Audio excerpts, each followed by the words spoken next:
Splatoon 2 fans, this is your big day because Swimmer Swing 103 is going to be the first Splatoon 2 tournament we've hosted since September. I'm going to be Vito. Joining me on the mic is going to be Pat, and we're both ready to share the best and possibly the even bester of Splatoon 2. Pat, how are we feeling today? I am feeling great, and welcome to the past. I can't believe we're back to where some of these teams started.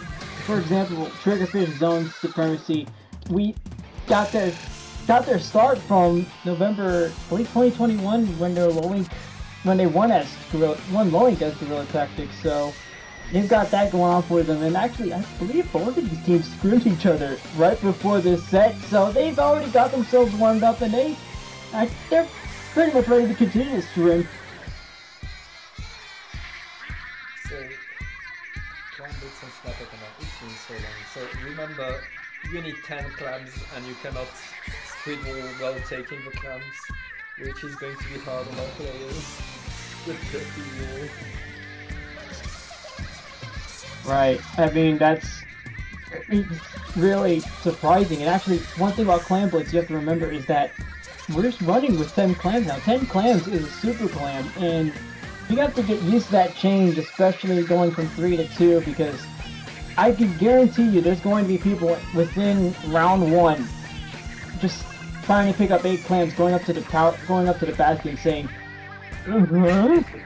Oh yeah, that's going to happen in this tournament for sure at some point. So, for those of you in the chat who are a bit puzzled, Splatoon 3 is going under server maintenance right now, so we elected to go for a Splatoon 2 tournament. And you will see a lot of maps that you haven't seen in a while. So sit down, relax, and enjoy the show.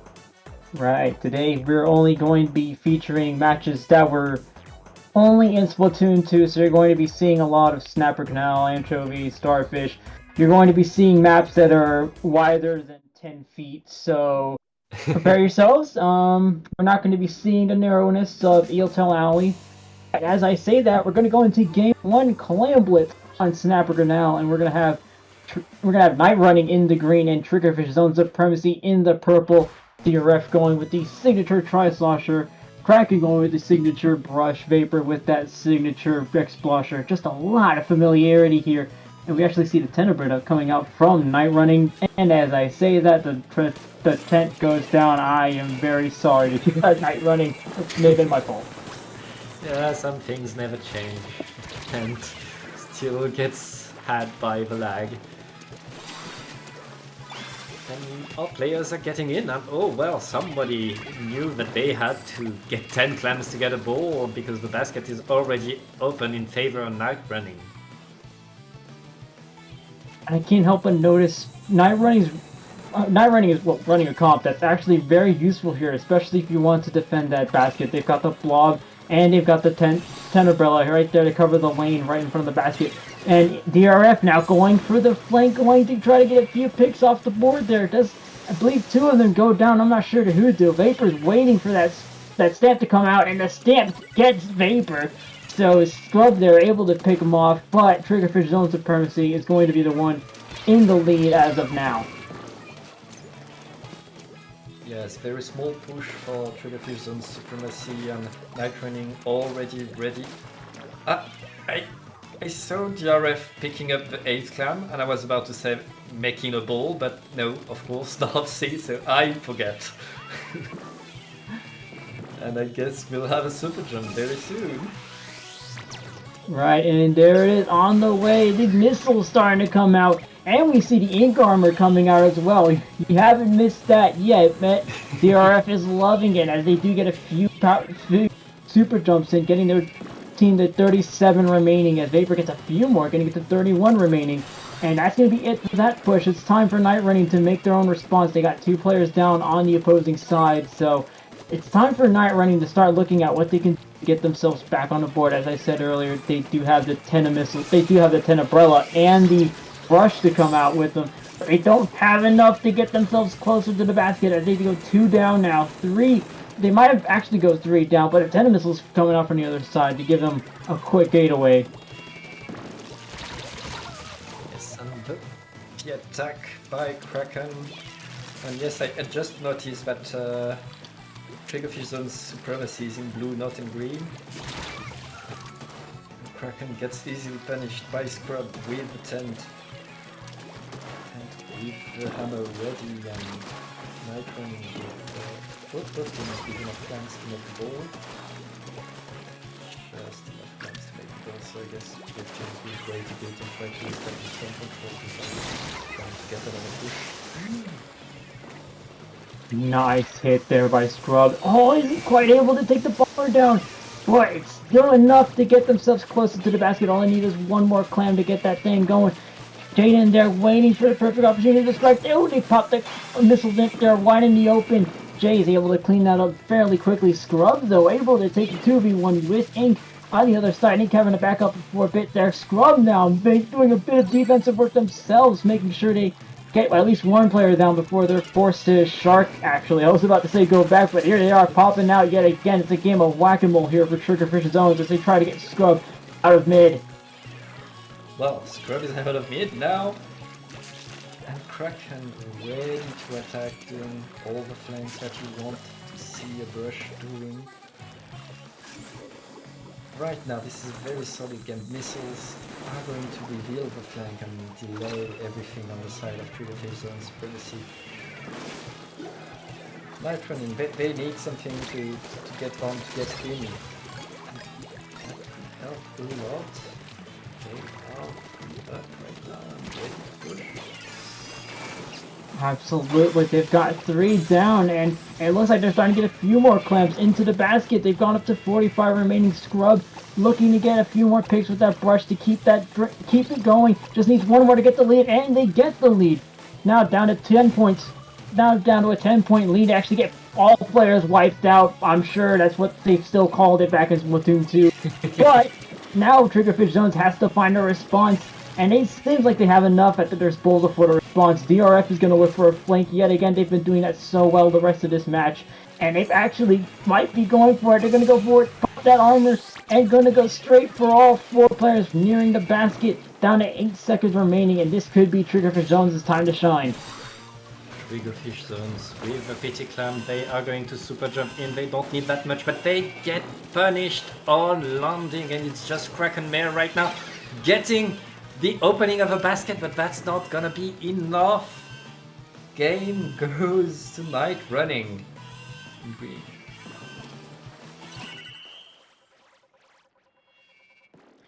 That is incredible there by Night running, making sure they keep the defensive power steady throughout the remaining few seconds of the match. It looks like Triggerfish Zones for a second there may have had their number.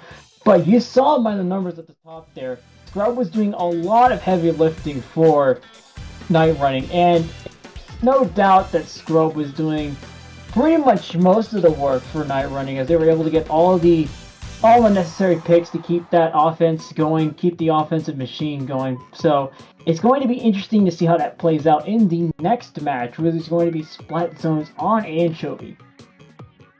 Yeah, it's really nice to see a tent doing the work and taking the space as it's meant to do.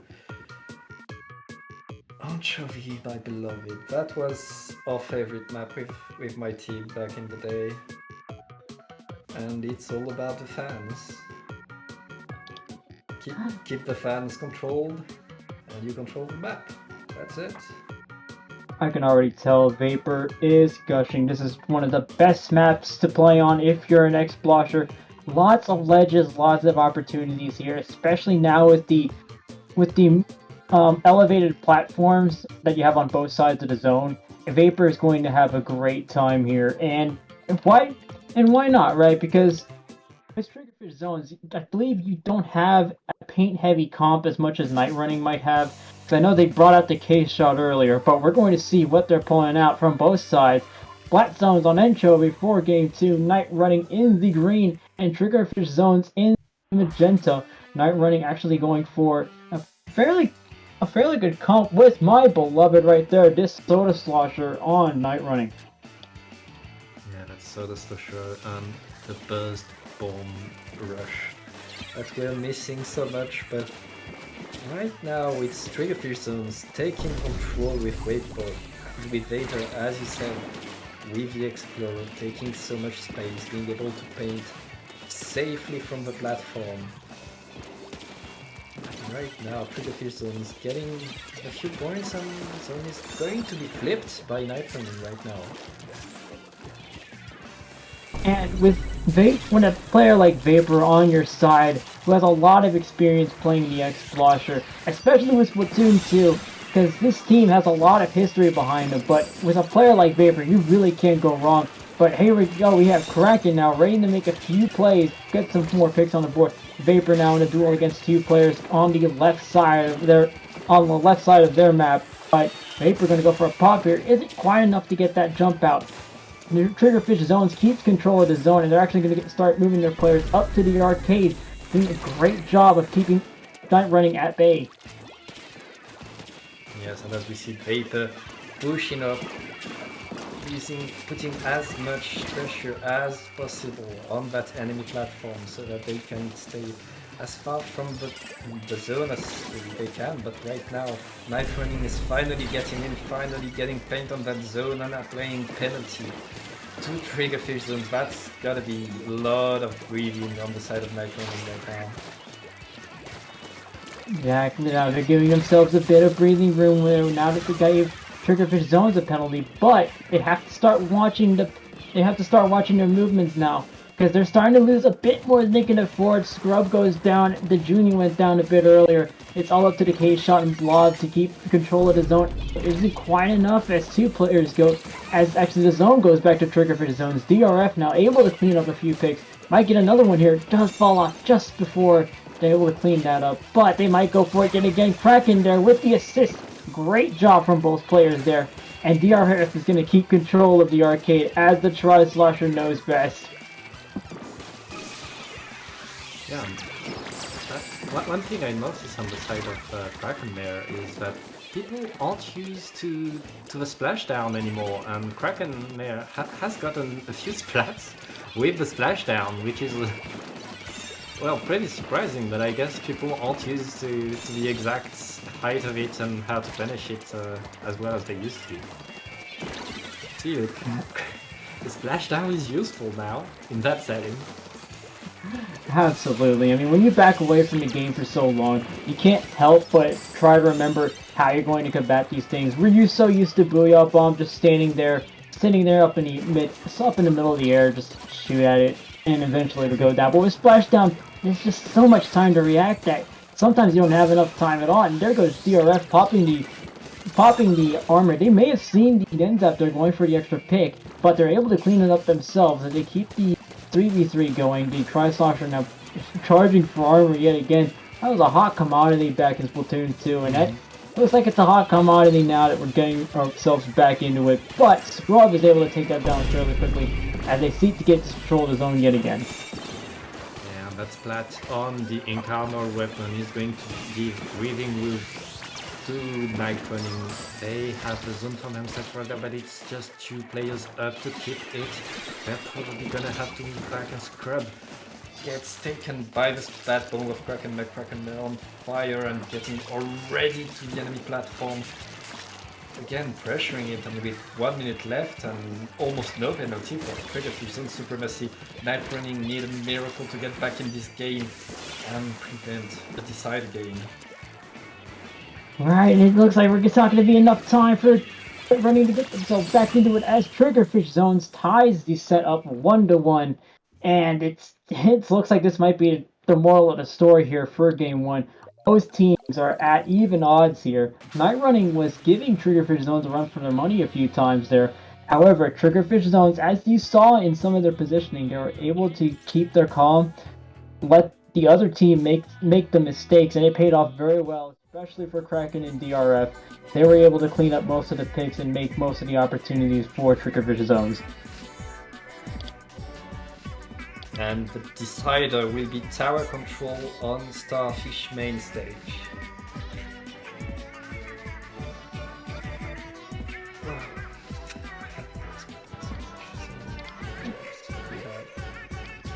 anything, this is going to be Kraken, maybe even Scrub's moments for their time to shine. There's a lot of flanking opportunities here. You're going to remember left and right greats. Huge opportunity here for anyone with a short-range Slayer. Because with that, you just have... Usually you try to track flanks with the minimap, but without a minimap, without the paint actually going around those grates, you've got a lot more stealth when it comes to making those flanks. So I can sense they've definitely got something going there, I feel, for both teams. Yeah, and especially when you have an ink brush, these grades are your playing ground. You can flank instantly and discreetly. That's what you want to see. Well, that's not what the enemy wants to see, but I bet we're gonna see that a few times in the next 5 minutes. And this may even be a walk in the park for Triggerfish zones. Not that I'm biased. Of course, you know my feelings towards the Triggerfish zones. Anyway, you know, the thing I saw from last game, especially on Splat zones, is that Triggerfish zones were able to keep themselves basically. You saw them going basically in a wall formation. They kept themselves side by side. Of course, Vapor would stand back and wait for the enemy team to make another play against one of the players. But what they're going to try to do here is maybe stack a few people right in front of that tower path, maybe in front of spawn here in that little court area. And I believe once they get themselves far enough, they're going to wait and see if other team can make the mistake. So Night Running now in the green, Triggerfish zone's in the orange now actually. So Triggerfish zone's keeping a lot of what they've been doing so far. If it ain't broke, fix it. But Night Running opting for, I think it's a lot of paint and actually a dynamo on there, and so they've got a few Booyah bombs, at least one Booyah bomb at their disposal. It's a gold dynamo actually, so only one Booyah bomb. The gold dynamo is going to pop armor and splat bombs. Yeah, my bad, I the forgot. Gold dynamo is right in tower right now. Forgot there was more than one dynamo. Bubbles to stay on tower despite the missiles, and that's gonna be the checkpoint for Scrub. Scrub getting punished, trying to get on snipe, and right now Triggerfish on Supremacy, trying to get back control of mid. But that control is getting pretty well denied by Night Running. Oh, and a nice placement of the bomb there. Great job there, and as you notice, there was a DC shortly afterwards. One player from Night Running goes out. There's Ink standing idly by, gonna let Triggerfish zones just push this one in, take it home. But as we saw right there, they're actually doing a pretty good job there of keeping themselves calm and collected. They got to 15, Night Running got to 55 fairly quickly. So instead of going for a little panic play, they did as any experienced team would do and just kept their cool, waited for an opportunity to strike, and actually, I believe it was Kraken that got themselves the pick they needed to get themselves back in the running. Yep, different game, same netcode. But some things never change, Nito. You know? Oh man, $20 a month, everyone. It's been the same since 2017 this game came out, and well, at least we're not getting that one of our players are disconnected message every time I try to join a Turf War lobby. But, I mean, Splatoon 2 was a little bit more lenient. I guess not lenient, it just straight up kicks you out and says, hey, have a good one. See ya. But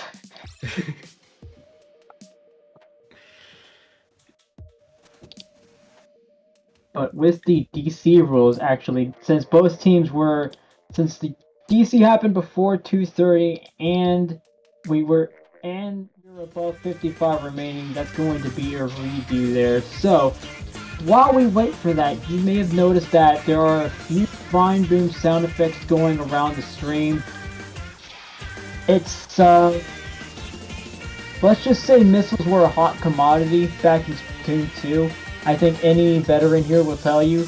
So, to celebrate that, and to celebrate Splatoon one-off return to Swimmer Sync, we've decided we're going to add a Vine Boom sound effect to every time missiles are popped, so please enjoy or not enjoy, really up to you. Enjoy these sweet missiles, these sweet haven't seen a Stingray yet, but I bet we'll see a raid before this tournament ends for sure. Oh, absolutely. If any of you watched Party Wheel, I believe a year ago, the first Party Wheel hosted by Shmi, one of the best content creators for the Rising Hope Twitter. I forgot what it's called. Rising something. Hope is probably still rising. But if you saw Party Wheel, just hearing Stingray brings me back to that one Party Wheel stipulation where you get that one stipulation. It's quad C-Jet, Port Mackerel, and oh my goodness, that was the most absurd match I've ever seen. I think it was the best match I've ever seen. So, oh man. Yeah, these meme games, they change the game and they create memories. But please don't do that in comp. It's going to go bad. Our players are back, our players are ready, and we are already back in. Night Running wants to repeat that first push if they can. And Triggerfish Zone Supremacy. Now they know what Night Running is cooking, so they can prevent it. You actually notice now, Vapor popping out a few more of those point centers, and that's just to make sure they're keeping Scrub at bay and making sure they know when that opportunity comes to strike for Scrub, as they've seen how powerful Scrub can be in terms of offense and defense there. And they made the plays earlier in Clam Snapper, and especially with Bubbler now. Bubbler, I mean the Bubble Blower actually used to be a really good weapon here. And actually, now that you have when you can use Bubbler like that in the alley, you've got a lot of potential there. They're almost going so close to clearing that first checkpoint, but they get the 67 remaining, but they also go 3 down on both sides. In the span of nothing, we saw every special thrown at the tower by both teams. The checkpoint will not break, and right now Triggerfish Zone Supremacy are on the attack. And this time on the attack for Will, as there is no DC, and Night Running will shut that down, 2 down on the side of Triggerfish Zone Supremacy. And the Dynamo, once it's there, once it's able to take that space so hard to dislodge. The Dynamo there actually trying to take matters in their own hands, but it becomes too much as they go down into the water. Now it's up to the 90-52 down to make themselves a quick escape. They're able to take DRF down, but it's going to be 2 down on both sides as both teams are going to see 2 players respawn as Triggerfish Zones heads into the first checkpoint. Triggerfish Zone's finally getting to the first checkpoint, and with that bowler, that should be the checkpoint for Vapor. Super jump right away, very tight super jump DRF. Shark in there trying to stay hidden like that. Well, they know now. And there's a specific reason DRF decides to stay there, especially with Tri-Slosher, and if that tower cruises right by the middle there, right in front of Snipe, you're able to do a lot of damage with the Tri-Slosher by just standing there. So DRF has the right idea there. Unfortunately, it's quickly shut down, but DRF has the right idea yet again. He gets the pick with the Tri-Slosher and might be able to sneak around the sides here. As this will start to come out yet again. DRF is going to have to back up a little bit, but is going to give a quick think before flanking to the right side. But does Night Running see it? And they do. The Golden Dynamo able to pop out for it, and it's going to keep DRF at bay for now. Always the power of these missiles, you cannot stay hidden for long, and right now it's 3 down for Triggerfish Zone. It's just the Explode trying to stop everything. Vapor has to go back to spawn now, and Night Running should be able to get to the checkpoint, but now it's an onslaught of bombs, as we always know when the tower gets there. On which side? Ooh! Night Running, they're still pushing. Noticing a great job by the Golden Dynamo player. I think their name has to code or something. But we're going to say the Golden Dynamo player for now, as they're doing a great job being observant there, watching the flanks, saw that from Kraken coming, and then saw the potential shark from DRF, which is doing a great job at keeping Night Running in the contention here as they go down to 1 minute remaining. 9 now, been doing a great job for Night Running so far as they go up to 13 KA. And I think they might just keep it going as that Golden Dynamo doesn't seem to be stopping anytime soon. Night Running, they just need to maintain that pressure for 1 more minute. And from what they've shown, they are able to do it. Triggerfish zone Supremacy. They need to get back in, they need to get back in now, and Vapor gets taken off by the Dynamo. Nine is doing a great job yet again, making sure they keep Vapor in an uncomfortable spot. Else, with the amount of paint that Golden Dynamo is able to put out, you're doing a lot of damage to anyone who's just sharking like that. That pillow isn't going to do much for you, but Kraken now looking for an opportunity to strike. They might have it soon as they're able to get to the tower. One player goes down on Triggerfish zones though. This may not be enough for Triggerfish zones to get back into the zone and maybe recover this game. As Scrubs now comes from the side. 9 on the Golden Dynamo and the K-Shot on the other side. Not going to be enough for Triggerfish zones to take that one back as Night Running wins the set 2-1. Great set and great showing of control by Night Running. Wow, Dynamo on a tent. That do the job. That is so nice to see. And look at this stats. 16-4 for the Gold Dynamo. Yeah, it's been absolutely great job there.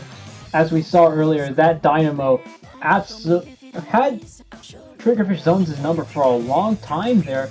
Knowing that DRF and Kraken are going to be their primary targets and going to be the ones going for them, they knew as long as they can keep them within vision, as long as they can keep them track of them, they're going to be able to shut down Triggerfish Zones fairly easily, and that's what got them the win here. Congratulations to Night Running, and we will be back after this short break. Absolutely, we've got a few more matches coming up for y'all. Stay tuned, don't change the channel, we'll be right back.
Alright, ladies, gals, pals, and everyone in between, welcome back to SOS 103, taking it back to the Splatoon 2 days. We're gonna be going into game 2 of pools.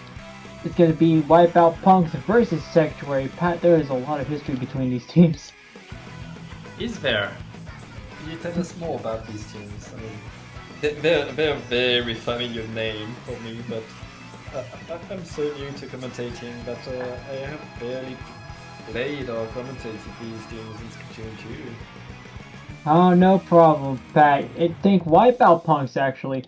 Lots of history behind this team. I believe one of their biggest results in low level was back in August 2021. They got second in the lowing. So again, lots of history behind that name. And let's not forget Sanctuary, who actually had a few players from Axolt on their team. I believe I remember a time when Axolt. Actually, no. Yeah, Axolt, they do have a few players on this team right now. But they also have another team playing as Axolt as well, which I just noticed, which is... Okay, Azuna's still here, which I don't know if it's still the fake Azuna from the last stream, but hey, I mean, we'll find out soon. Yes, we will find out soon, and we will start finding out on MuscleForge Fitness for a nice game of Rainmaker. No checkpoint, and is that a V-Jet? Oh, no, it's a C-Jet. We're gonna have our first Stingray of the night. Absolutely, I think Sanctuary going for the quad shooter. Remember the quad shooter comps of the olden days. We saw the K shot and the splash. Splash was still big back then, and it's a lot bigger now, but still got the N-Zap and the K shot Neo Splash coming out as well. Wipeout Punks opting for the C-Jet, the Nautilus, the K-Roller, and the K-Shot, so an interesting choice there for the K-Roller. For sure, and right now Sanctuary getting the picks, and 4 versus 2 right now as one of their teammates is respawning, I believe. Everything is happening around, and looks like no real control of the Rainmaker is gotten, but Sanctuary is just gonna grab it and run! Run! And grab it and run with it they are. They're going up to 28 remaining. You gotta remember, there's no checkpoints in Splatoon 2. Once you got it, you just run with it. You might be able to do it again. Zacian going for a pick there. But John is able to get the best of that. Stop the push before it gets any worse. And Wipeout Punks takes control of the situation here. That Rainmaker is going to be resetting fairly quickly as Joshy now looking for an opportunity to strike, having the K-Rollers, the missiles at half charge. And as you may have noticed, if you weren't here earlier, the Vine Boom sound effects are going to be popping up every time you hear those missiles popping. So, ready for... Actually don't know what to describe this as, because this is a fairly interesting concept, and we might see it come out sometime soon as they have the missiles ready. As soon as I say that, Stan is going to be showered with the Vine Boom of all Vine Booms, and he's going to be forced to back up there. And Sanctuary right now, they are pretty comfortable in their push because they don't even need to really bad push. They already have a solid lead. But so they could stay back, but they didn't stay back enough. Wipeout Punk getting the defense on, but they still need to get a solid push at the ready. Absolutely, Wipeout Punks, again, no stranger to the competitive scene. You'll remember, I actually might remember a player on their side right now named Yobi, who has a lot of experience. I remember them back in 2021 playing under Royal Court. So they have a lot of experience, and they're showing it now as they get 2 players down with the bubbles. 3 players now. Wipeout Punks is starting to look pretty good here as they pop out the Inkjet. That Stingray is going to be popping out sometime soon, unless that's actually the C-Jet with the Rainmaker, which I might not know now, but Splatoon 2 didn't have that Rainmaker indicator, so they're going to start pushing themselves up even further. The Bubble Blower is starting to prove somewhat useful, but it's not going to be enough as they only get to 48 remaining. finally a push for Wipeout Punk, but a little bit too small. That's going to be stopped by those missiles. John right now going to answer with missiles of his own. Ooh, John there just being popped fairly quickly. For Josh E now with the pick there, credited for the pick, and it's still a struggle on Sanctuaries then. They were doing fairly well, making sure they kept the offense going and pushing it as far as they could up to enemy territory, but the missile's going to start to come out, the armor's going to start to come out. This may be the opportunity where Sanctuary is able to get a few picks on the board. They get one down. That Inkjet's starting to cause a bit of trouble for Joshy, but they get two down now. It might be three if they're able to clear those bubbles, and they are. They clear the siege as well, and that's a delayed wipe on the side of Sanctuary. Sanctuary is so strong. They've been in control pretty much all game long, and with 1 minute left, they are in a position to push again. Not that they need it, they have still a good lead on Wipeout Punk, who hasn't been able to really put a dent in their defense. Right now it's a 2v2, and Sanctuary, if they get this rip-off, they could go even further. Right, and you notice from the KAs there, that Tabo has been doing a lot of job for him, but it might be this push that ends it. Sanctuary getting fairly close, but not close enough. 5 points remaining, but this one might be the one that gets him the win. Star's gonna have to take it down to get it away from the pedestal. It's enough to keep it away for now, but is it gonna be enough to make sure Wipeout Punks gets another opportunity to move with the Rainmaker? We'll find out really soon here as we go down to 4 points remaining, and he might be able to pick it up here. It's not gonna be enough. Sanctuary takes game one. It was a fairly close few seconds there. Yes, that drop of the Rainmaker away from the pedestal avoided the KO for sure, but it ended the game, unfortunately, for Wipeout Punk. But this is play all three, so this is not over. Oh, absolutely not. And with the way play all three works, both of these teams still have an opportunity to take something out of this set, as both teams can put these wins towards the tiebreaker now. So lots of opportunities still for both of these teams. But we're going to head into game two now. Clam Blitz on the Reef. And with the way Sanctuary was playing with their all-shooter comp, I almost expect them to do just as well as they did earlier, because they were doing a lot of flanks, a lot of offensive opportunities, and as they were keeping that offensive opportunity going, they kept their foot on the pedal. You saw the KA from both of the shooter players, the K shot and the, I believe it was the V shot or the Octo shot. But if they can keep that up here, I believe they're in fairly good shape. Yes, both these teams have what it takes to take the lead, to take the win, and we will see very soon what they're able to do on one of my favorite maps of all time, the Reef. Yes, please bring this happening to Splatoon 3, we need it. And the Reef and Clan Blitz, so many flat throws, so many opportunities to push. Oh, absolutely. It's I believe one of the biggest maps Splatoon has had, actually, because the Reef is fairly big, but I mean, lots of opportunities here. I believe with the Siege now, you have the opportunity to use, I mean, actually, Stingray may be a bit more vulnerable here, but you can't forget the opportunities it gives you, especially if you aim it directly towards the middle here. If you can aim it maybe through that one chord, I forgot what it was called. See, I've already forgot all my Splatoon 2 calls. I'm glad no one asked me to sub today. And here we are getting in, get ready to take these cams. And we see a K-Pro on the side of Wipeout Punk. And a Kenza Dynamo, and second Dynamo in 2 sets. That's people miss the Dynamo, I guess. Pretty surprised to see that. Very surprised also to see that the K-Shot has no main power-up.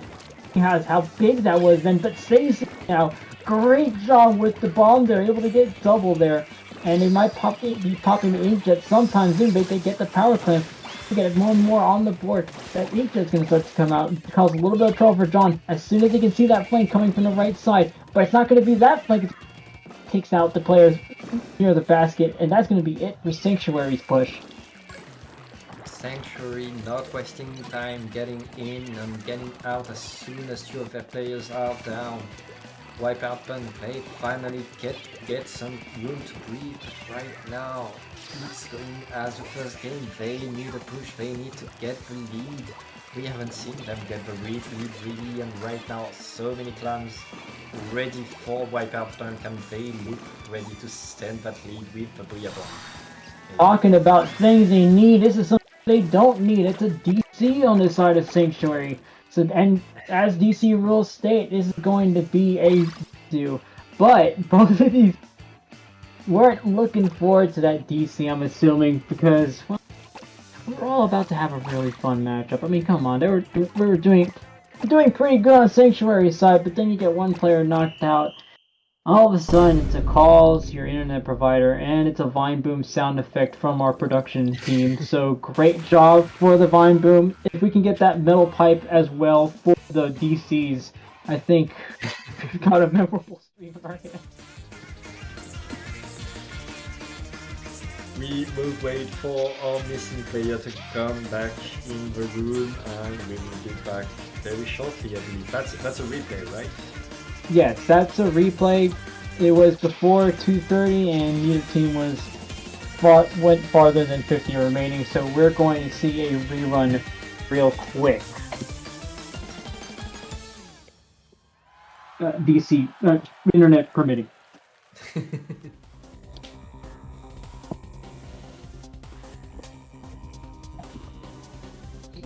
But as we saw from both teams, I think, as I noticed for KA, in terms of KA, you noticed that Sanctuary was actually doing fairly well, holding Wipeout Punks to almost 2 KA from their team in total. So I think what Sanctuary did at the first match, in the first game, which is just keep the offense going so well that you don't leave your other team an opportunity to fight back. And I think that's going to be Sanctuary's strategy here as they go back into Game 2, which has been working out so well for them in Game 1. And Game 2, it looked to be working out well for them again. However, I saw Wipeout Punk starting to get a sense of what they need to do there as soon as they can team up and take out those players with 2v1s, because you notice it's mainly those two shooters on Sanctuary's side. I forgot what their names were already, but as soon as you notice those players starting to make the plays, if you can isolate them with the 2v1 as they were doing at that first push that Sanctuary made, I think Wipeout Punks can get themselves and get their footing back in Game 2. Yeah, for sure. Wipeout Punk, they need to not be on the defense constantly, and Sanctuary, they have been so aggressive these two games, well, this game and a half. At Wipeout Punk, if they manage to really break that attack or punish it in some way, they could still get back. I mean, we've seen them build bushes, we've seen them take control of the map. We can see that they are on par with this team. It's just that the dynamic, that they're not able to really impose their rhythm of the game. And if they manage to get that could really change how things are going. Right, with a very offensive heavy team as Sanctuary, essentially what you have to do is match their own rhythm, which if you have a team that's so offense heavy, when you start putting them on the defensive side, we might see them start to struggle a bit. I mean, you saw it with Wipeout Punk starting to make their push all the way up to 48 remaining on the last game, which caught Sanctuary off guard, but as soon as Sanctuary was able to get back into rhythm, it was almost game over for Wipeout Punks as they took Game 1, and we were starting to see a bit of the same in Game 2. However, Wipeout Punks, again, what they need to do is make sure they can keep the same pace as Sanctuary, keep them on their toes, because we haven't seen what Sanctuary can do defense-wise, but what we saw from that first Rainmaker game, I believe that might be Wipeout Punks' key to success here. This is far from over, and I bet teams should be ready very soon. I mean, they should not be able to change their console, but that should not take I think I actually found a nice, interesting tidbit here.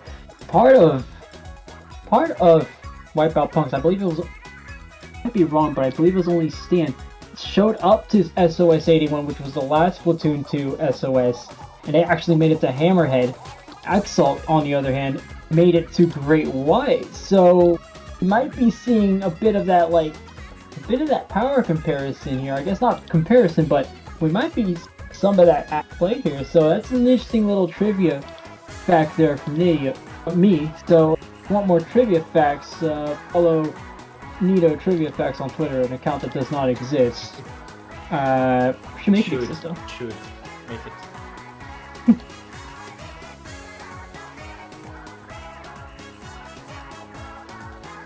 Oh man, that's... I mean, with DC rules going around, I mean, this is a bit of the same we've noticed right now in Splatoon 3. At least we're not getting that I think it's weird seeing that message. It's just that one or more players have disconnected. And it's like, you're 30 seconds in words looking for a Turf War game, but as I say that, we're pretty close to making Game 2 happen yet again, and as soon as I say that, we're heading into Game 2. Again, Clam Blitz on the Reef, and we're going to see both of these teams score off yet again. Hopefully, we got things good on both sides as we head to Game. Both of these teams are ready back in, and it's Wipeout's bunk. Time to find a way to stop that aggressivity from Sanctuary, and we'll see how they're able to do with missiles from Bonbon. Able to really temper things, and right now the T-Tech is down for Sanctuary. Wipeout Punk, they have a much better opening on this one. I guess break and giving them some time to think on how to crack that egg really helped when it was in their favor. Ooh, you noticed that one of the players from Sanctuary actually going down to that 2v1 there, and that's what I'm talking about. As soon as they can isolate some of those players, they can get themselves into more favorable positions, but as I say that, one of the Wipeout Punks players goes into a 2v1, able to get at least a trade there, but now it's up to one player from Sanctuary to try to keep it safe for their team. Unfortunately, Wipeout Punks has their numbers so far. 2 specials ready. This might be their time to shine as they get ready for another push. The Booyah Bombs start to come out. They have another Booyah Bomb at their disposal. That Bomb Rush is getting ready to go. And it looks like Wipeout Punks may have been listening because they're starting to come out with the same aggressivity we're seeing from Sanctuary. Yeah, the same aggressivity, and right now Sanctuary is stuck near the basket of Wipeout Punk. They need the clans to make a goal if they want to score some points, and they are struggling to make one on the bridge right now. Oh my goodness, they're just struggling a bit when especially when you've got 4 shooters looking down the bridge on the other side of the bridge, and now some of these players are having to retreat. I like this split they made there. Joshy deciding to stay back, Ricky seeing the possible attack from the offensive side of Wipeout Punks through the bridge.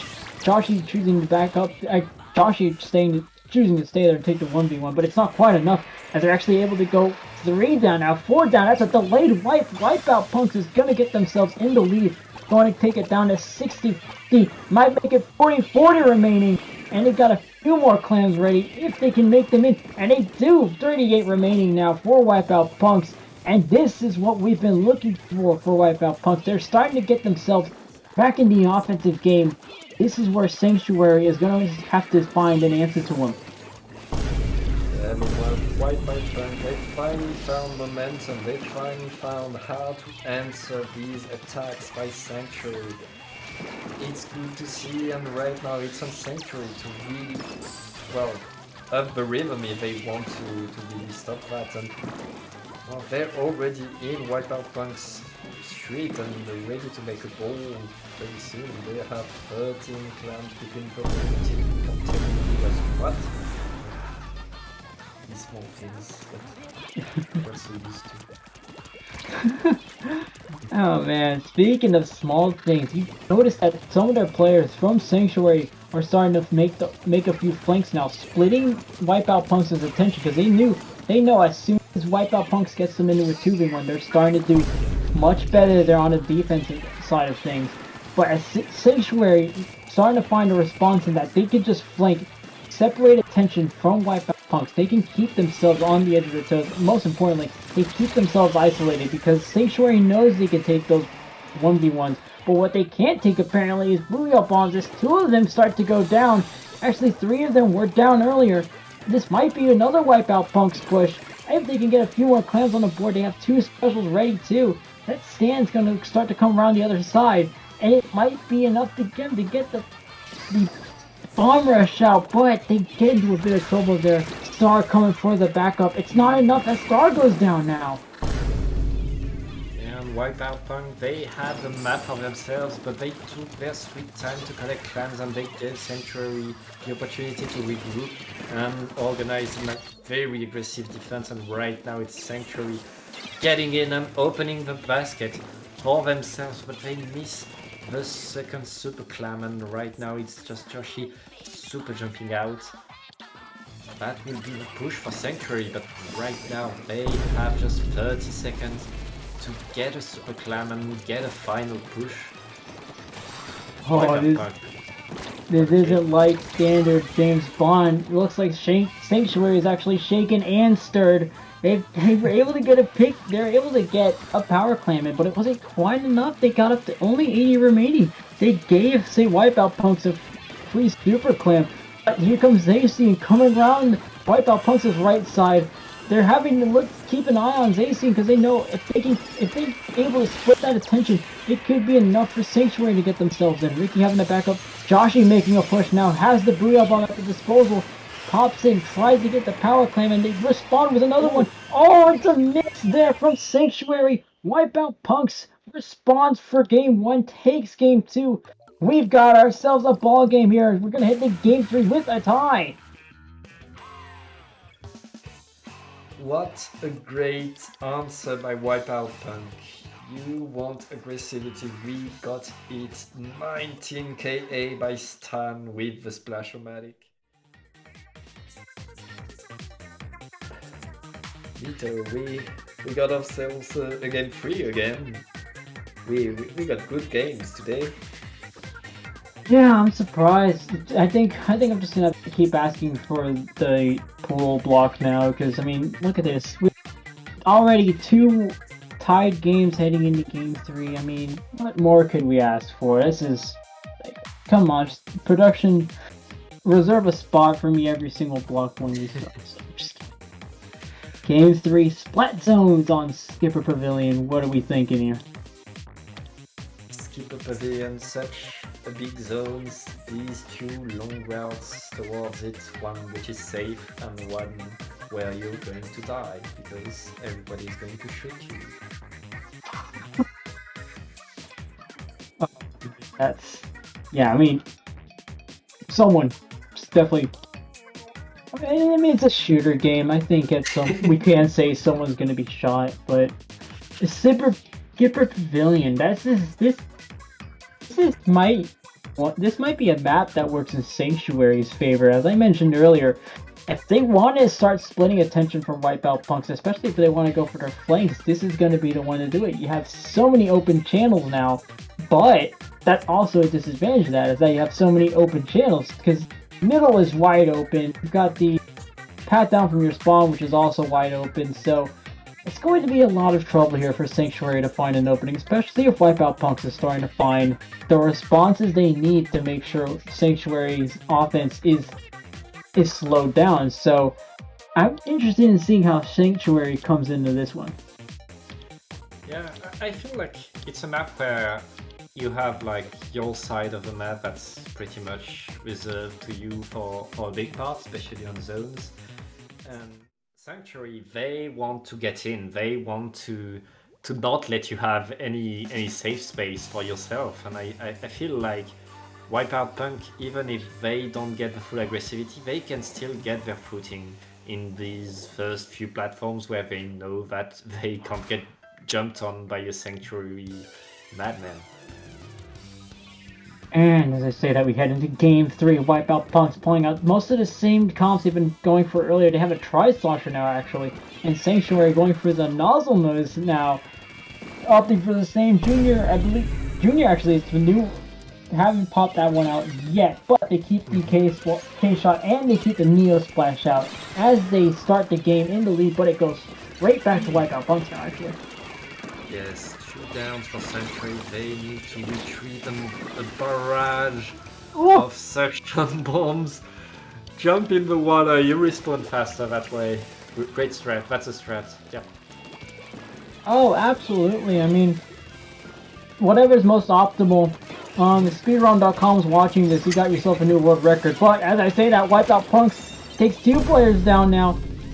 It's Sanctuary's time. I mean, it's Wipeout Punks' time to shine. As Sanctuary is able to get a pick off. It's gonna get to the Dynamo to see how they can fight the threat from the Nozzle Nose there. And as I say that, the Nozzle Nose do that. Yeah, Wipeout Punk. That first game felt so painful for them as they were never able to really get their footing, to really get anything for themselves. But right now it looks like it could be a very quick KO and a commanding game for them, but Sanctuary applies penalty, but they have 2 players down. It's going to be very hard for them to keep it for more than just a few points. John, they're staying observant of Ricky's possible attack, keeping them at bay and actually splatting them there. So it keeps them on their toes and actually Wipeout Punks now, staying with the lead, has to clear the penalty. So Sanctuary has a bit of breathing room here, but it's not going to be enough for Wipeout Punks to keep it alive. Actually, they keep it back to take back the zone, keep themselves in the running, but Sanctuary now clears their penalty fairly quickly. And Sanctuary keeps control of the zone. That Neo Splash, they're having a bit of trouble so far in this game, and it continues there as Stan's able to pick it off. 2 players remaining now. The players are cornered here. This could be an effective 2v2 situation. Stan's there with a great job using that bomb, the burst bomb. There we go. The burst bomb able to do quick work for Stan as Wipeout Punks takes the zone again. Zone for Wipeout Punk is against Sanctuary. They are still alive. They managed to keep Wipeout Punk from getting the KO 7 times now, but keeping the enemy from KOing isn't enough. You need the lead, and Sanctuary, they don't manage to really keep control of the zone more than a few points. It seems we've seen most of the same throughout this whole match. Both players teeing off, both teams teeing off now, and Wipeout Punks is going to take back the zone. But at the beginning, we saw what Wipeout Punks is able to do. They said, "Screw leaving your foot on the gas pedal. We're just gonna leave the brick there and just steer the whole thing ourselves." And that's what they're doing again. As soon as they can keep Stan there on top, they're able to take most of those players down. The missiles aren't going to be enough. Put that Vine Boom sound effect away. We're here to stay. 10 points, 10 penalty points remaining. There's a 2v1 we've been seeing over and over from Wipeout Punks. Able to take that player up there and keep him at bay. Not quite enough to keep him at bay, but it's still enough to get them down. But it's not enough for Wipeout Punks to keep the zone as Sanctuary comes back into the zone. Sanctuary, they are keeping themselves alive, and they are finally, it looks, in control of the zone and finally able to establish a perimeter. They are done with their penalty and they are putting points on the board. That's what we want to see, but there's just a minute left for them, and if Wipeout Punk manages to get a penalty, that could be the end of it. Absolutely, Sanctuary now. They've been doing what Wipeout Punks was doing. They're actually keeping few of their players at bay up there at the top of middle. And they've got up to 13 remaining. But Wipeout Punks is starting to mount a comeback of their own. 6 points remaining. Could they leave Sanctuary there? Can they take this zone? Here comes the bomb rush. Here comes the Booyah Bomb. Here comes a bit more pain, and it's enough for them to get them down to a penalty. Up to 62 penalty points for Sanctuary. But they take back control of the zone. They aren't able to keep back the Dynamo though. The Dynamo isn't able to keep back the shooter player. I forgot which weapon it was. It's sure to be a shooter because there's at least 4 of them on Sanctuary right now. But it's going to go into overtime. And Sanctuary, they kept themselves alive despite Wipeout Punk throwing everything at the zone just to apply the penalty. And right now, they have just 15 points left and they win. They need to just stop that Booyah Bomb, stop this bomb, stop everything that is prone. Woo, man. Wipeout Punk getting it so close after the first 4 minutes were theirs. And that last minute was so scuffed, but they get away with it. Congratulations, Wipeout Punk. My goodness there, that zone turning from green to orange fairly quickly, like an Irish stoplight on, like an Irish stoplight going fairly quickly there. That's incredible work there.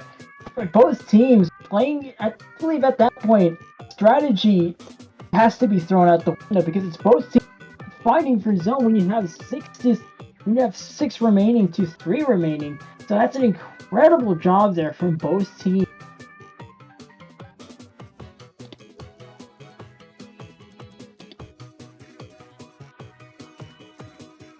As I say that, we are going to take a quick, tiny little break here as we get things started for Game 3.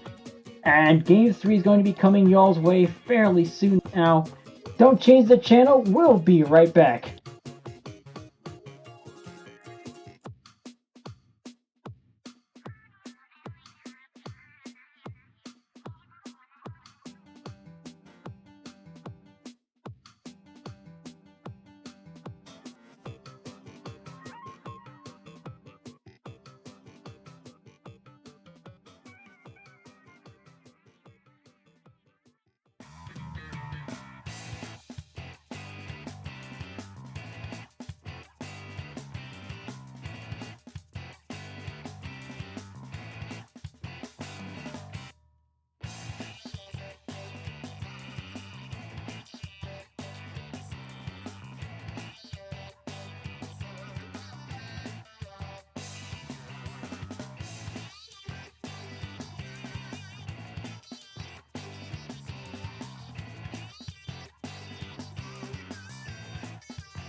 Alright everyone, let's come back.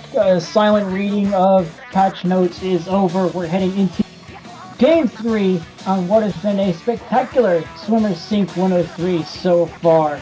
A little quick trip to the past for this one is going to be in Splatoon 2. So, Game 3 coming up. I'm going to be Nito on the mic. Up next to me is Pat. We've been having a pretty fun day so far. Yeah, pretty fun day indeed. Pretty close games with pretty good teams that we've known for a while.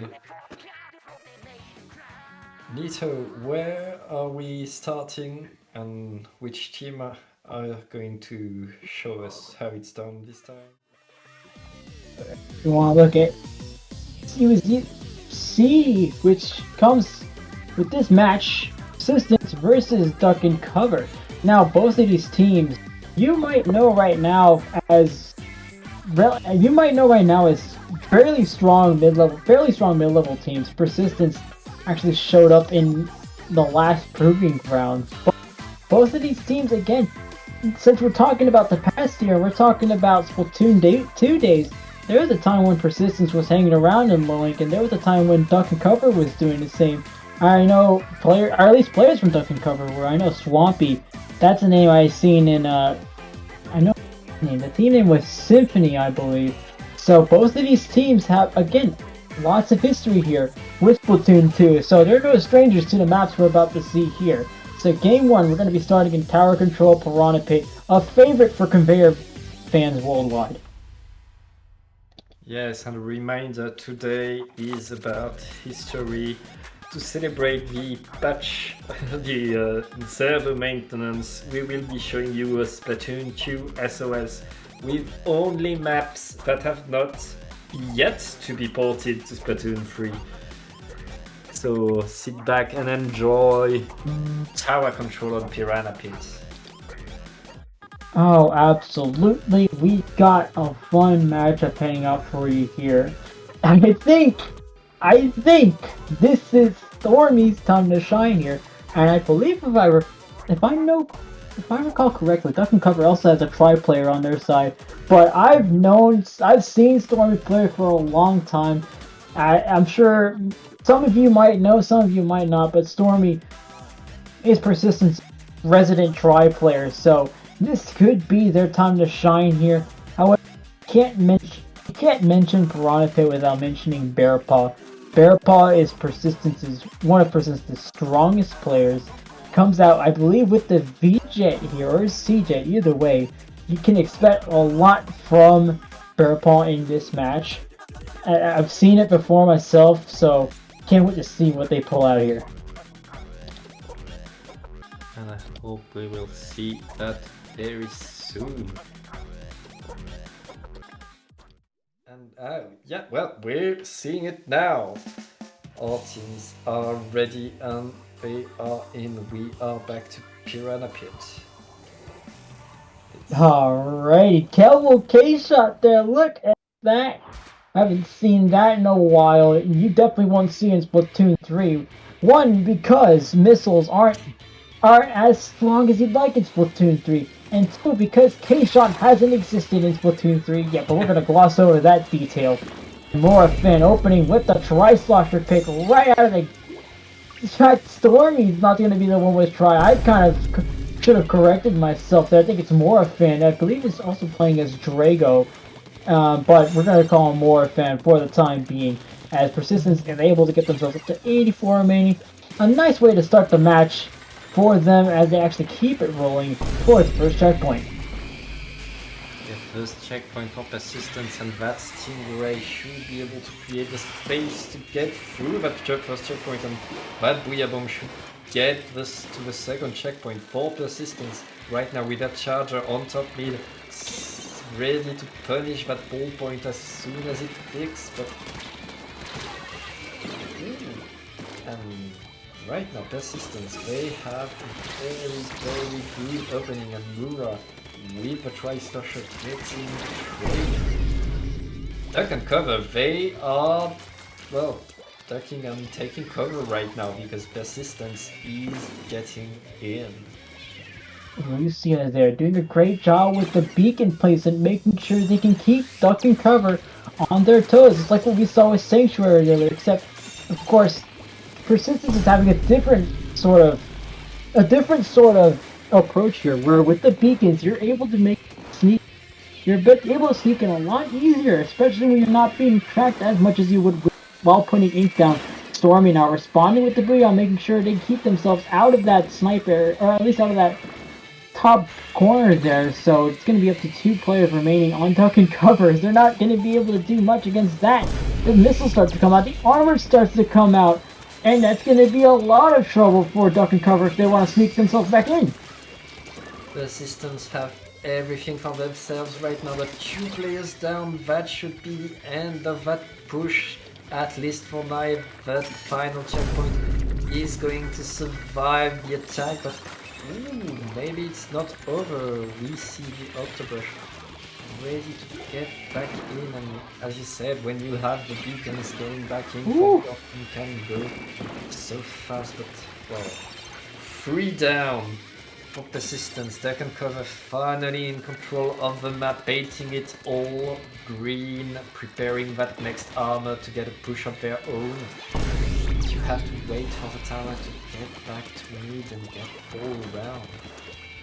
There's Taku there, using the subs to try to put a little more paint down for duck and cover, making sure that map is fully green like a St. Patrick's Day celebration. And speaking of which, those missiles are going to start to come out as well, taking out a few players, taking out actually some of Persistence real estate, but duck and cover is going to go a few players down. Now that K-Gal looking around the back there, trying to sneak themselves in and see if they can get a few picks, but Stormy's able to sneak out before duck and cover can pick them off. Getting in, and now it looks like Persistence is back with the tower, and duck and cover all on their side of the map on the defensive. Again, that's not what you want to see if you're duck and cover. Big by the Octobrush, almost 2, but that's just gonna be a trade. Green is actually trying to take the tower. Well, right now we see trade after trade, and Stormy cleaning up. You'll notice actually that the brush is doing a lot of the sharking around the ledges. That's because the Octobrush is able to do a good enough job of what the Tri-Slasher is able to do, especially when it puts itself at the ledge. You can cover a lot of real estate, as Lucio's doing right there. So with the Tri-Slasher at your disposal, that Tri can now act as a sort of support Slayer hybrid, and as it was in the first Splatoon 2, but especially right there, you're able to back up your players if you need to. You can make some attacks if you need to, which you notice by their KO, they're doing a pretty good job of doing so.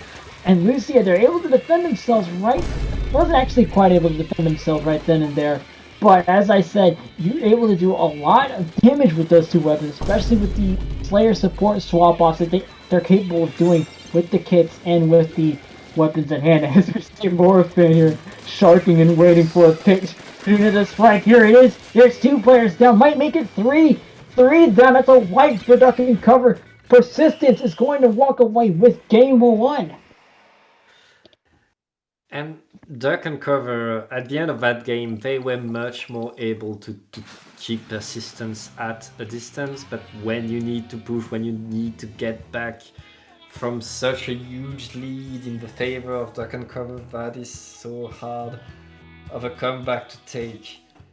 But again, if duck and cover manages to understand what was happening and really get back in the game, well, Humpback Bug Track Rainmaker might be their map mode to get the comeback and to put persistence back on the defense.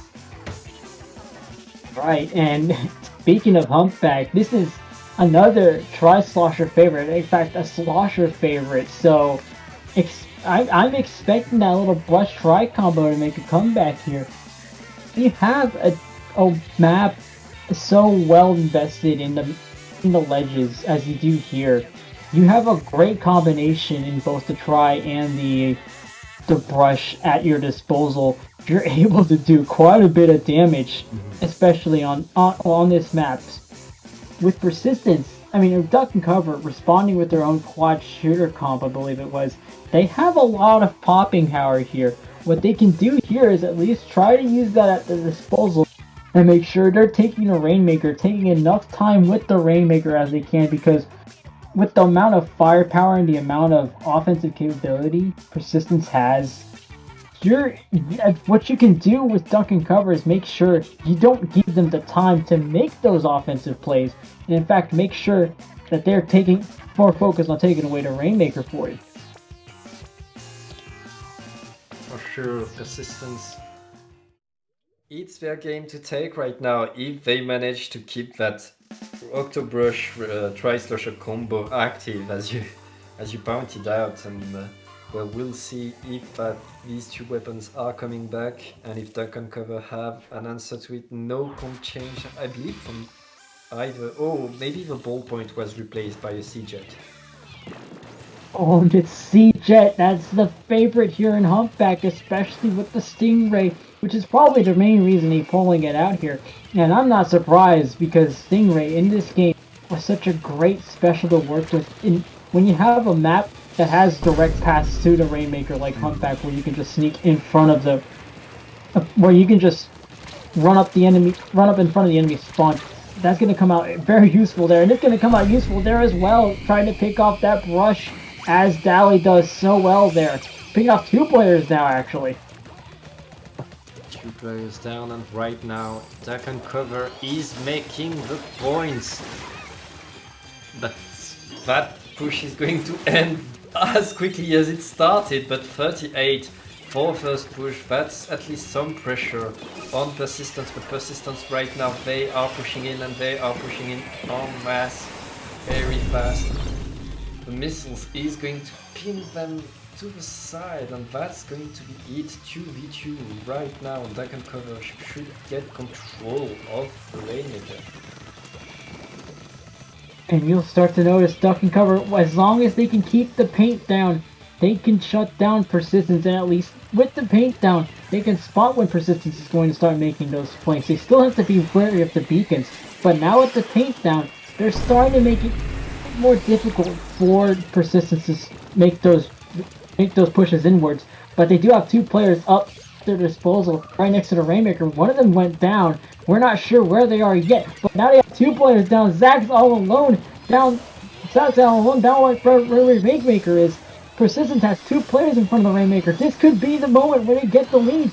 They're not going to make it as easy as they would like for Duck and Cover. They're going to start making their way in. They're getting really close to the lead to get the lead. It's going to be 24 remaining for Persistence. And they can keep it going here. He's going to make a big push towards them in there. And they are able to take game 2. Yes, do not blink. Persistence so fast with that push. And that has been the strength of Persistence in both these games, is that ability to really maintain that push, and even if they face like a barrage of bombs, really bide their time and wait for a second and then put the aggressivity right back on when it's not expected. And really 2 red pushes have won these 2 games for Persistence through that ability to really sustain the offensive.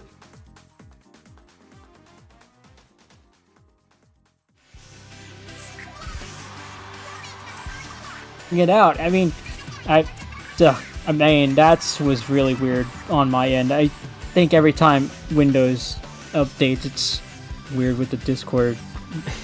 Thanks, Discord, for finagling with things. But apart from that, what this means for Persistence is that there is a bit of a fight there in Group C for whoever is going to take that Hammerhead spot. Choo Choo seems to be running away for the Great White spot. It was Persistence versus Duck and Cover for that last spot. But this is going to be the one that Persistence takes and gets them in the Hammerhead. So now they have this opportunity with them. Persistence has the ability to stand back and just take things calm for a moment. But I don't think they will, because Duck and Cover still has something to play for you. Yes, Duck and Cover, they know that they managed to get pushes, they know that they can defend against that team if they find the right rhythm, if they put their bombs at the exact good spot and throw their missiles at the right moment. They just need to assemble it all, get that push, get in and do the job. And Duck and Cover, they have shown the answer to Persistence so far. It's just Persistence managed to get that one push that deals so much damage. If Duck and Cover manage to stop that push before it happens, they could very well take that game on Starfish main stage.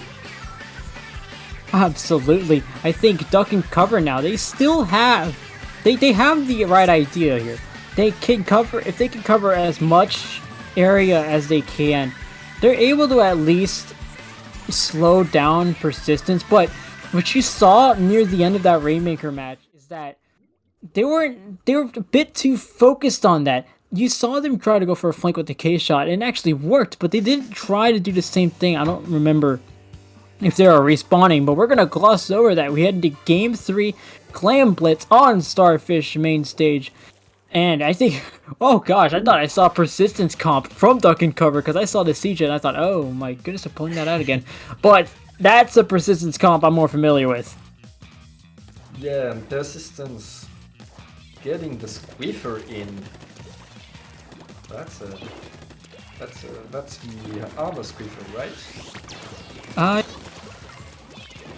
Maybe, maybe not. I guess we're gonna find out if that Squiffer decides. Hey, Squiffer, can you pop armor for me real quick? Never mind. Don't listen to me. Don't mind. And right now, Duck and Cover, they get what they wanted, a good opening push. They get that first blood, and that's what they want, 35 points for them. That's a great way to open, but right now Persistence already in control of mid and ready to get a push of their own. And right they are, Stormy now popping the Booyah, making sure they keep Duck and Cover on the move as a drive main, trying to go to work there, able to take at least one player down before they go down on their own. Lucio though, going up towards the far left side of enemy spawn. They're in a bit of trouble, has to back out, not quite enough though.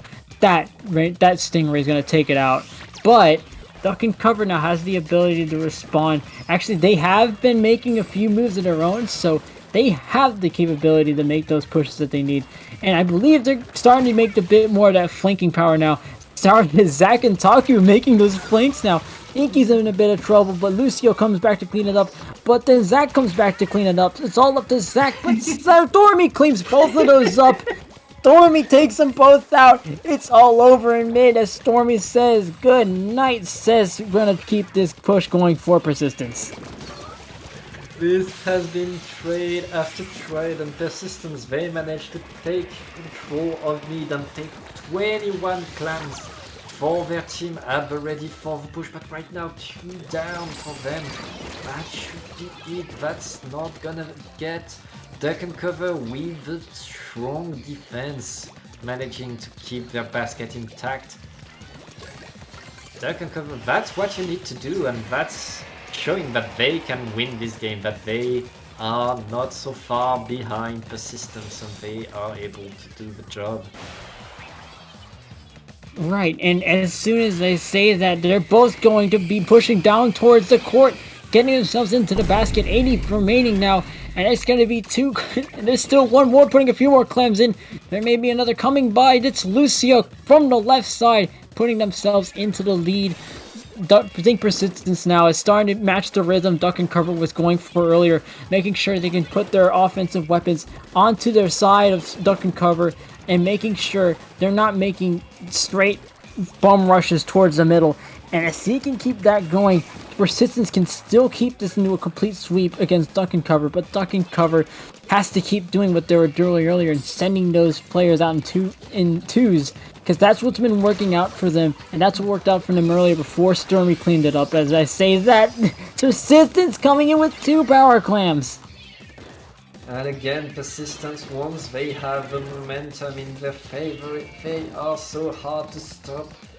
38 points left on their marker. They now have a very solid lead on Duck and Cover, and they still have control of mid with the Octobrush getting the picks. And 2 down for Duck and Cover. Persistence is again in a position to advance.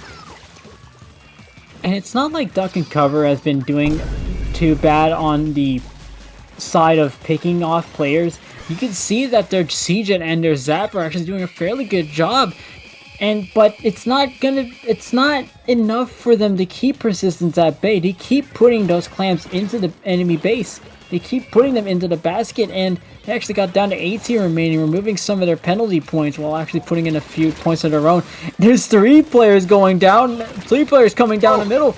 Four down, 4 Duck and Cover. They want to put this one away. They don't want to wait for 30 seconds. They said if we have an opportunity to do it, we're going to do it now. There comes the power clam. Might be able to score now.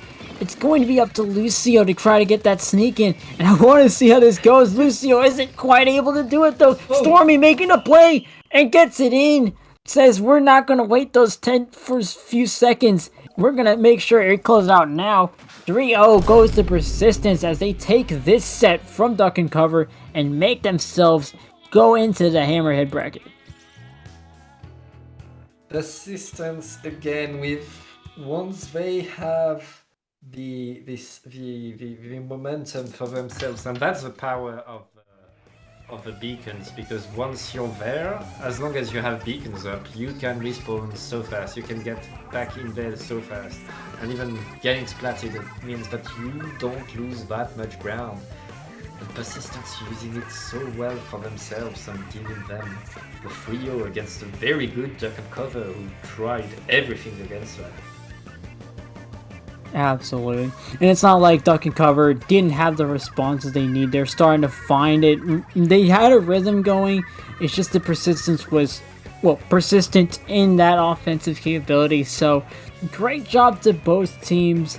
And this is going to be it for the pools, for the pool section of the tournament. We're going to be heading into Top Cut fairly soon. We're still waiting on a few matches to get themselves settled. But before we go on a break, we do have one more announcement for you. We're going to talk about our good friends over at Ink TV, as they have a new league getting ready to set. They're getting ready to set up a new league, the Ink TV Resurgence League. Yes, the Ink TV Resurgence League has been doing so much noise lately, and if you've seen anything on Ink TV's YouTube, it's going to be big and it's going to be awesome. You should definitely check it out. Absolutely. They're going to have a few familiar faces as casters. There are actually some from IPL, some you might know from us, and they're also having an open tournament this weekend. This weekend, registration is going to be ending Friday, March 31st. So make sure you can get themselves in. They're gonna have 2 open qualifiers. It's going to be 2 open qualifiers. The best of the best go into a 4-week league. Every match is going to be streamed. We've got dozens of Twitch accounts going to be streaming those matches for y'all. It's going to be exciting. It's going to be very fun. Ink TV is a name that's been around for a long time, and I can't wait to see what they produce here. Lots of hype surrounding this. Hope you're able to check this out. Yes, and if you want to register, do it soon. Registration ends this Friday, so go there now. Alright, yeah, and that's going to be it for us from now. When we come back, we're going to be bringing you the best of the best. We're going to be starting off Top Cut, Great White Bracket, Round 1. going to be streaming that to y'all screens real soon, so don't change the channel. We'll be right back.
And welcome back to Swimmer Sync number 103. We have moved on from the pool matches. We're heading straight for the top cut. That's right, this is going to be the Great White brackets, and today, or at least right now, we've got quite an exciting matchup for y'all. Got NKT Colombia versus, we've been struggling to pronounce this for a while here at the Com3C, so to all of our German fans, we apologize in advance, but Pat, take it away. Hi, I'm Pat, Hockdruckverunreiniger. There we go. Oh, God. Yes, SOS, such recognizable team names, and thanks Matthias for selecting the best possible game for us to commentate. We are absolutely sorry for butchering your name, Hockdruckverunreiniger, but we have no choice. We have to keep going, and we will call you Hockdruck, or maybe something shorter if we panic during the duration of this set. We're learning. We're learning a bit. So just this is a learning opportunity for us. But Yes. Speaking of learning opportunities, got a lot from both of these teams. NKT Colombia looking for their first venture into Great White. I know they've won Hammerhead before. I believe they won it back in SOS 101. I want to say. I know they won it a bit time ago. So they have that that experience with them. The Hockdruck actually they're actually doing pretty well in the German brackets, the German tournaments. I believe they saw one called the Deutsch Cup, something like that. They actually got into the top cut, I believe 7th in the groups. So both of these teams coming with a lot of experience behind them, but both of them are looking to make a deep Great White run. And this might be their first showing here, actually, for both of these teams. So it's going to be a lot to play for here. Yes, and what a map mode to start. We will be going on New Albacore Hotel. A map that we do not want back in Splatoon 3 until Crab Tank is nerfed into the ground, because range is so good on this map. Oh my goodness, this is one map that I hated playing in Splatoon 2. I was a tri-main back then. Looking at this map was like saying, well, you know what, I think I'm just gonna, y'all can sub me out here, but there's a lot you can do, especially with range behind you. So, again, lots of open spots here, and we're gonna see how both teams negotiate this as we head into game 1 of Top Cut. Here to start things off is going to be NKT Colombia and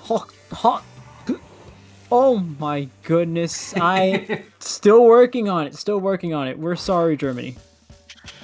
Germany, please forgive us. We are doing our best.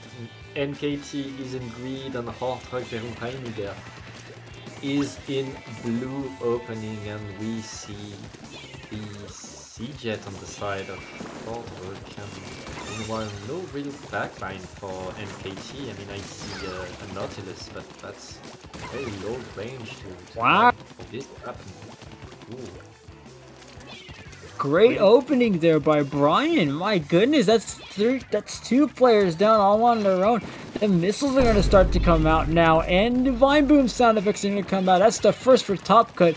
Only took us about 40 seconds. It certainly won't be the last, but speaking of it won't be the last, Brian gets a few picks just to keep things going for NKT, and Hockdruck still looking for that opening. I think they're being bested here by the Central Americans, and I mean NKT is a team that's coming in with lots of experience. I said earlier that Hammerhead win I mentioned earlier isn't their only one, but this might be another win for them here. But it got Hockdruck all coming out from the right side. They might be able to take the zone back here. The Booyah comes out and they get the zone, but will it be enough to keep the zone? As they do see one player go down. Yeah, NKT finally pushed away from the zone, and it looks like Hockdruckverunreiniger is going to be able to take control at least for some time. Right now it's huge fight just next to the zone. Meanwhile, Hockdruck getting some points for themselves, and that's what you want to see. The new Kraken team Colombia is going to take back control and push Hockdruck back in their spawn again. As we see Brian preparing the next batch of missiles. Right, and there's the missiles you spoke of earlier. I think this is going to be Brian's time to open up and get a few picks on the board. They saw one player get isolated. It's going to be the Dually Squelchers. They take that pick straight away. The bomb causing a bit of trouble for them, but they're going to go right back for seconds. Able to take the player, the C-Jet down. That 1052 from Hockdruck is a bit weakened now, but they're reducing that penalty points fairly quickly, going down to 8 remaining. A Booyah Bomb comes out to try to save it, and they do. They give him a penalty, some breathing room to work with, but NKT goes straight back to work. Yes, the penalty is applied, but NKT is still on the map, still in control, and Hockdruckverunreiniger right now. They need to apply the pressure onto the Kraken team Colombia. Oh my goodness, NKT doing a very good job here. They're certainly no strangers to the limelight, as we're seeing right now. They're actually Hockdruck's taking back the zone now, and they're gonna have to try to keep things going for him. The offense from NKT has been relentless. The Vine Booms have been relentless, and I believe the Vine Booms are keeping the NKT going, because with the Vine Booms comes the missiles, and with the missiles comes an opening for NKT, but right now Hockdruck is keeping that zone for as long as they can, making sure they can keep themselves at play here, but NKT Colombia may be finding themselves back in. It looks like they are being ready to apply penalty on Hockdruckverunreiniger again.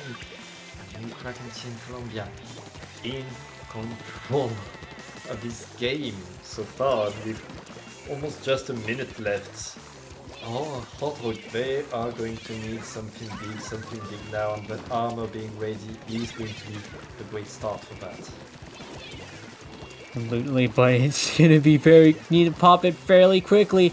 They got 4 seconds. That 4 ticks goes by fairly quickly, and KT takes it. And Hockdruck, you can't help but think they took just a bit too long there, but NKT is able to take advantage of that to take game 1. Yes, great play by NKT. And Nito, do you know what that name means in German?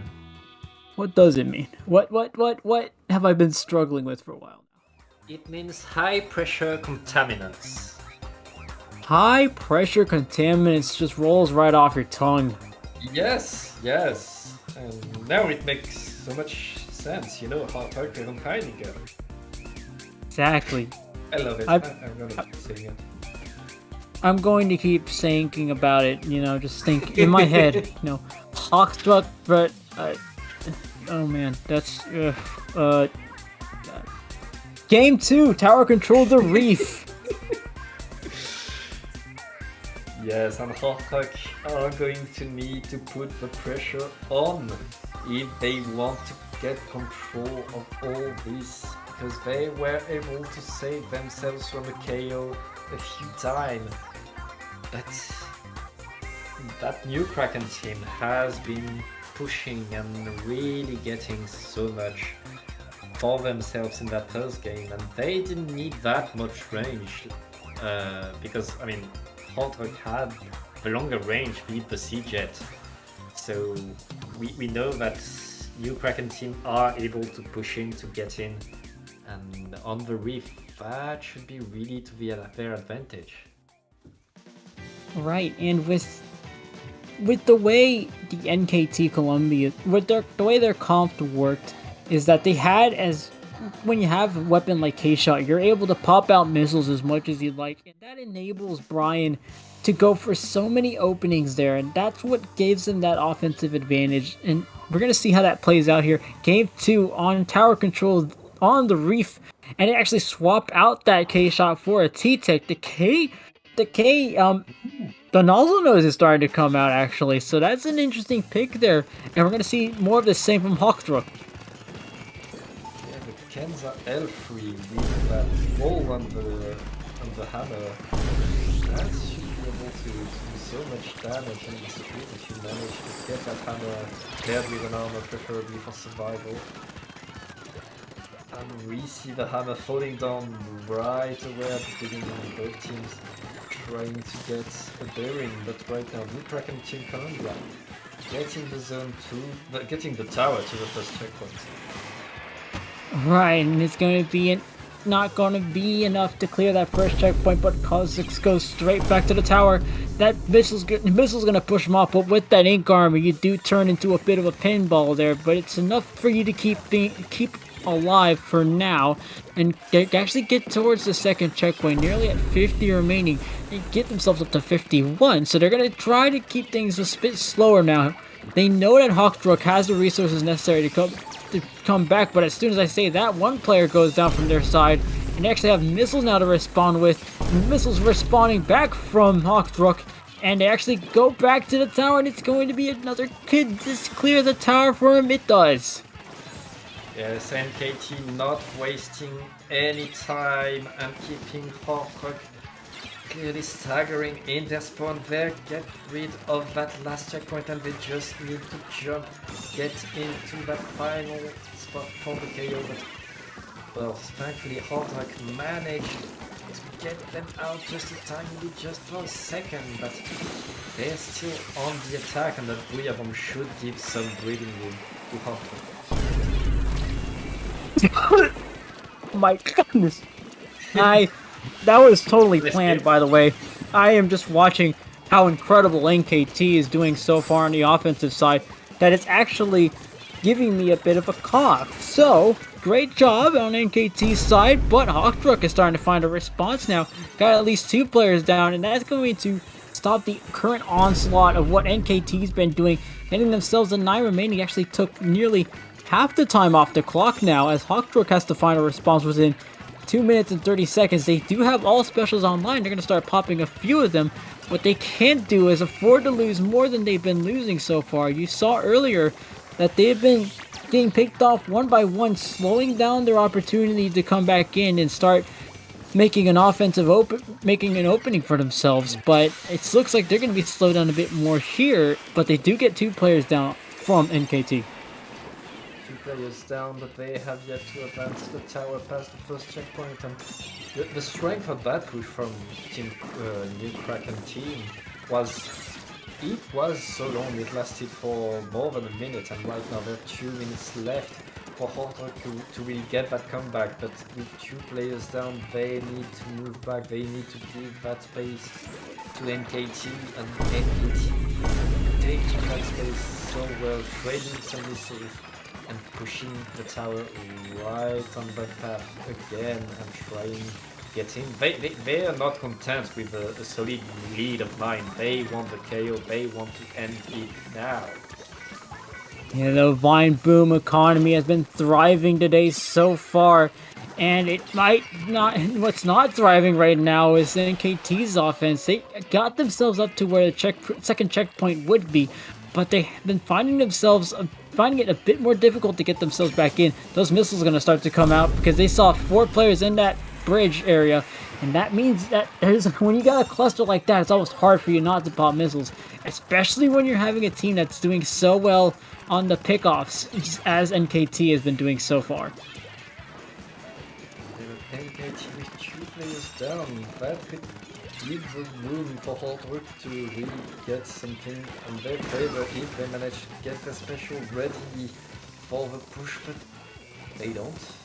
They get picked up by one. NKT really not relenting in their aggressivity, getting a delayed wipe and getting that tower back on the path to their victory. There's just 20 seconds left, Nito, and NKT are in such a strong position. Right, it looks like this match could be over right now. 10 seconds left on the clock. The ink armor is going to start to come out. The stamps start to come out. Hockdruck finding themselves in a very difficult spot. They try to go for the tower. One more attempt to keep things going for him. No one's on the tower just yet, but it's not going to be enough anyway. NKT takes the win and is going to be moving on to the second round of Top Cut. Congratulations to NKT. They will go and face DUCKMAFIA in the next round. Right, and as we mentioned earlier, NKT Colombia is looking to make their first deep Great White run. They have won Hammerhead several times in the past, so this is a great opportunity, a great starting point for them to get where they want to go. But as the rules state, this is going to be a best of 3. NKT Colombia is going to be moving on, but we can't deny how well Hockdruck did in that match and how bad I did in pronunciating their name. Hey, you did your best. Hey, we're doing it. You know what? We do as best as we can here. Pat, you're carrying me there, I'm gonna have to admit. So, good job on me. Chat, real quick. Shout out to Pat. Sorry, Germany. Please do not be angry at us. We're doing our best. We swear. We try. In order to avoid worsening relations with IPL and Germany, we're going to be stepping aside and going to give you all a great set of commentators heading your way to take you the rest of the way through Top Cut. For us, that's going to be it. I'm Nito, and you can find me on Twitter at Nito Unused, Twitch at Nito Splat on the rare occasion that I do stream, and you can find me. You can't find me actually. Germany, please don't find me. Where can we find you, Pat? Nito, you can find me on Twitter at PatAutumn, and Germany, you can find me. I'm pretty happy with the way I did. I hope we can still be friends. Oh man. Anyways, it's been a blast, Nito, and I'll see you later. Of course. Don't change the channel that quickly. We're gonna be right back. We're going to be bringing y'all, as I said, a fresh set of commentators. In fact, we've got a bit of a surprise ending for y'all. So stay tuned. We'll be right back.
Hello everyone and welcome back to Swim or Sink 103 in this amazing game Splatoon 2. I am Broken Pinky, joined here by Toma and Weef. Toma, how you doing tonight?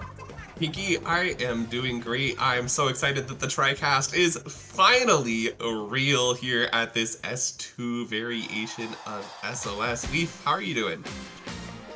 Misery. Pure misery. I thought I'd never see this game again. I don't even know how I'm gonna cast this. I don't know how this game plays anymore. I've cast it out of my mind, buried it in the deepest corner, and now I have to dig it up again like an old dog. As they say, the past never dies, and I mean, here it is to haunt us once again, and, you know, just to tell us how good we really have it in Splatoon 3, because this game is a video game that exists, I guess? Toma, what do you think of this bracket so far? Oh my goodness, I am very excited to see where we're going. You know, Vivid versus Axolt, two very good teams. We already see that we've already got one waiting in semifinals on that side of bracket there. DUCKMAFIA, New Kraken team, Colombia waiting. Wipeout Punks, a team that we saw earlier today in groups on stream, has also made it here to Great White and could be a good contender here. They took an early 2-0 in the first round. Oh, never mind, Weef, you got it. Sorry. I just want to say, like, how fast SEQUOIA 2-0'd Red Sun. It, like, before even, like, we were going on, I was, like, looking at the bracket, I was like, wow, that was fast. they speedrun that. It was insane. Sorry. You're all good. I'll just cancel you on Twitter later. But yeah, SEQUOIA is definitely going Godspeed here in this bracket, already in semis. But they'll have to wait quite a while and very patiently before they meet their adversary. But we should be pretty quickly getting into Vivid versus Axolt, and we have some fun blast for the past maps to accompany us here. Actually, yeah, we're going to see these stages right now, I think. Yeah, next stage at the bottom, it says next stage, Clamlet's Humpback Pump Track. Toma, what are some of your thoughts on this stage? Oh my goodness, this one brings back memories for me, fun memories for me, because I was a Dynamo enjoyer. Probably not so fun memories for everybody else. You know, this map's got a quite interesting approach options. You've got kind of the right hand side that's a little bit more open, but you got that paintable block that's kind of like through that left perch. I don't even remember the callouts for this map. It's been so long since I played this game competitively, and I think that you can kind of use those the two entry options really well, and you know, we're going to see a lot of missiles, as we've seen time and time again, kind of push back and create openings for each of these teams as they're going to be moving in towards that clam basket. Absolutely. And I mean, now that I look at this stage and think of it a little bit, honestly, this kind of just feels like a beta. Mincemeat honestly feels like a beta version of Humpback. Now I'm thinking about it. What are you cooking? I don't even know. Like, you drop into a pit and then you're stuck and then you can't leave and you're screwed. And if you want to approach the other team, you die. I mean, at least there's cover. That's all I can say. At least there's cover. That's true. How do you feel about Clamlets and how that plays on this map? It reminds me of like Mako Mart in one way only, and that it's really fast to get to the other team's basket because it's just right across mid, and it's not a particularly challenging mid to navigate other than the big hump there, of which the stage gets its name. I mean, it just makes it so we're, I don't know, I can't make any compelling analysis about this. I just don't know how this plays because I blocked it all out. Like I said, it's like trauma memories. I can't access them anymore. But I mean, I don't know. Like I said, can't make any judgments. Yeah, but we are going to be able to judge this gameplay here as we get into game one of quarterfinals here between Vivid and Axolt on Clamlet's Humpback. Let's take a look at these fun Splatoon 2 comps. There we go. The game is loading in. We see a pretty standard comps from both sides here. Toma, how do you think this opening's going to play out? You know, well, it's probably going to go about how a typical Splatoon 2 opening goes, which is going to be farming missile armor as fast as you can to try to use that and combo it in to get some space.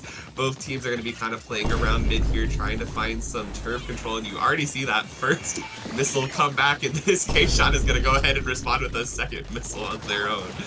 The first 2 missiles of top 8 here, already happening in the first 25 seconds, but right now, Axolt's in a bit of a compromising position here. The K-Shot is able to hold it down for the team, though.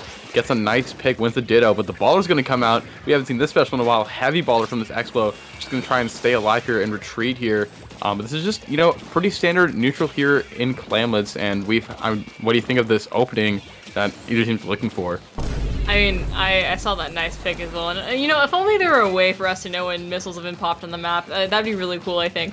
But I don't know. It's both these teams are kind of struggling to gain ground. I was talking about how close the baskets are into mid, but it also just seems like when like you said, you're dropping into mid, and it's just hard for these teams to gain any concrete control because there's not like a clear path to take. There's not any real way to take space in a way that you have all of it controlled. It just kind of feels like these teams are like flip-flopping around each other and getting behind each other to get picked off or pick off another. It's very interesting and very chaotic so far to see. Yeah, definitely a lot of chaos here. Both these teams struggling to make a power clam a little bit. I mean, reminder, it is now 10 clams to make a ball instead of the 8 that we are so accustomed to in Splatoon 3 already. And I mean, these teams are really just struggling to get anything going. This Explo here on Vivid is going to try and get some clams at the ready at 8 right now to see another group of 4 off to the side. And they do have the numbers advantage versus Axolt. Actually, Vivid's up 4 versus 2. The push is going to start to happen. Tomo, what do you think of this push already? Well, they're going to be able to go in there and clear that, or get that basket open, but it doesn't look like they have too much of follow-up right now. Those Tri-Swiss are doing a great job there on the side, chasing them down and forcing them out. That's only going to come to 71, not a huge push, especially on a map like Humpback Pump Track, where if they get that clam economy in their favor and they can get one break in, you already see this jump is going to be going in, and this may be a lead change already, potentially. But nope, they're going to break that right there, and that's going to be a great defense for them. Yeah, Vivid is just barely able to defend against that pity from not 1 but 2 players on Axolt, and they hold onto their lead by just a little bit, and now Axolt does not have a pity to play with, which is pretty detrimental. We've seen how much these teams are struggling to build up a ball, and Axolt's getting pushed back a little bit here. They are armored up. They're going to start to move through with that Try's armor. Starting to get a few picks here, trying to get back into mid, but Axolt's going to pop ball or stopping the Try. Actually runs the Tri-Slosher over here, and it's just staying alive. And I mean, right now, Vivid is just in a commanding position. This Explo, I mean, Explo is a weapon that it's still good in 3, but it feels like it's been so much more effective in 2, at least so far from what we've seen, and just had a lot higher pick rate from what I know. And Vivid is taking it to their advantage. They're able to do so much in terms of just adding the pressure, and of course synergizes with those wonderful missiles pretty well, I'd imagine. But right now, Vivid is using that to their full advantage. They're down to 35 points left on the board, and they still have clams in spades. One of the members does go down trying to get some in, but they're still keeping the basket open.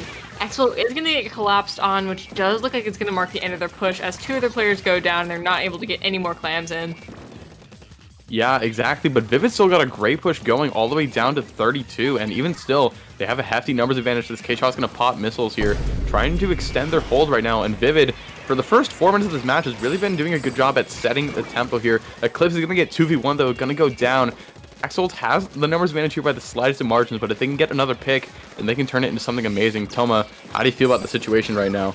Right now, it looks like Axolt's going to be getting some good picks there. They're really using that ink armor to their advantage in those fights and making sure that they have it at the right time for those engagements. And, just living that extra bullet with the ink armor can make all the difference in these fights. This corner right now, this Tri-Slosher gonna battle it out and comes out victorious. 2 down now on the side of Axolt. That's going to see more control lend itself back to Vivid.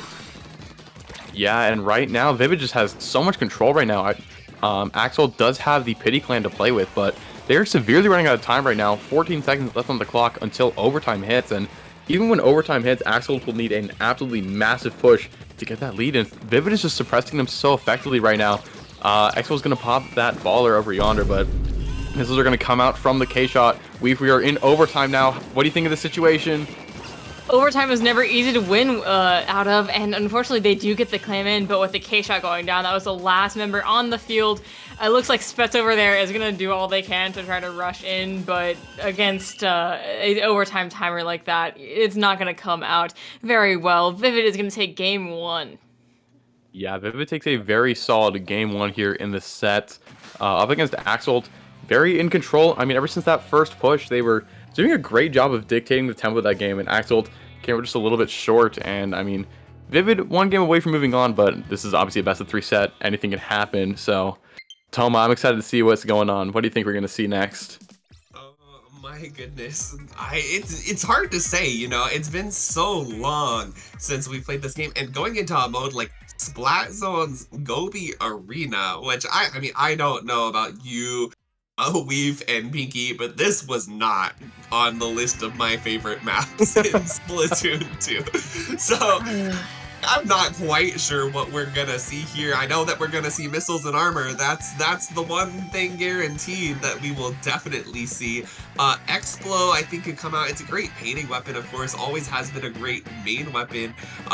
You know, the one thing I want to touch on, like you were talking about it, Beef, is in Splatoon 2, I think the one thing that really held this thing back, you know, heavy baller, because whatever reason you had baller, and it was okay special, but then it was affected by weight class. So then you just had Explo, this heavy weight weapon that this poor thing in its baller is just, it makes me so sad. Like, Yeah, Explo in Splatoon 2 is such a hilarious case in my opinion, because both of its kits are kind of bad, but the main weapon is still so good that it can make it work. Because, like, Bubble Blower is not really it, and Heavy Baller is really bad. Honestly, one of the worst specials in the game, but I mean, Explo still makes it work. We saw it work on Clamblets, so it's probably going to definitely work here on Zones, but Gobi is a bit of an oddity of a Zones map, just because of just how the whole layout is and how it's designed, but still a decent amount of options attacking and defending. But Weef, I gotta ask, you think we're going to see any comp changes from either side? I just know we're gonna see missiles, to be honest. That's it. It's so hard for me. It also looks like not only am I less confident in my casting, but these guys, based on that last game, it just feels like everyone is so much less confident in their playstyle, because it has been so long. All of those old habits have been readjusted, and I bet Toma is pretty excited about that E-leader that we're seeing from Vivid out there. Yeah, Toma, how you feel about these Chargers? You say that. I did not play Chargers in Splatoon 2, so like Chargers were a whole new experience to me. Go on getting a great pick there though. But I kudos to them, because I could not play Charger in a game where backlines were just constantly being moved by like missiles. that? Yeah, exactly. I was a heavy Splatling believer, heavy remix, my beloved, come back to me. But we're gonna see this E-leader, you know, cope much better than I could have with E-leader. Oh my god. Another great snipe there in Splatoon 2. Go on, doing really well with this E-leader here. I mean, we say it again and again. We heard it a lot in Splatoon 2, but Chargers and backlines just have the odds stacked against them in this game. But Go On doesn't care, just hitting these trick shots. Now and again, getting a nice one on the 52 gal just a bit ago. Going for the Charger again, just absolutely insane aggro plays from this Charger. And Vivid pushing this zone timer down pretty far, all the way below 20. And Weef, Axel does not really have a response right now. Yeah, Go On. You know, E-leader, it has much more tools to displace it, but it still has just as much pressure on the field, and they're taking that to their full advantage, capping the zone and taking it all the way down to 96. They have a fat penalty stacked on them now, but now it's up to Axolt to cap the zone yet again and try to start pushing. This Charger over here is just getting, well, was about to get picked by that K-shot, but hit a really good tap shot. It's only them on the zone, but they might be able to hold it on. They still have quite a bit of penalty to work through. They saved themselves just in time, but they still have to make it out. Yeah, but Charger doesn't really paint well on its own, and I mean, it did go down to get rushed. And Vivid not missing a beat, already back on their hole. They dropped 4 points, and they said, we don't want to drop any more. Axel does have missiles at the ready, but Sunshine being forced to run away here. Tri-Slasher with armor is going to get that kill there. And Vivid is right back on the cusp of this KO. Wipeout is going to come on zone. Axel has their last chance here to get this cap and extend this game a little bit longer. It's at 2, and Toma, they get the cap yet again. They sure do, just in the nick of time. You know, Axel showing that they're not out of this game. quite yet. Gonna be over here building their special, using that armor for this next fight coming in to try to hold zone as long as they can. But their K-Gal already down on the side there, and now this Charger, go on, setting up to try to make a great play. The Tri-Slosher coming in as well, putting a lot of pressure back on this zone, recapping it again, and giving Axolt some penalty they're gonna have to work through if they want to be able to take the game.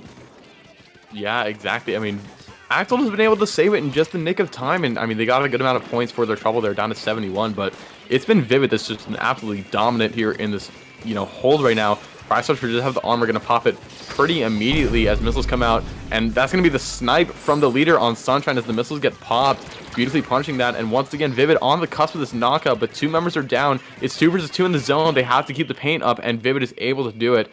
Vivid taking the set 2-0 and moving on to semifinals.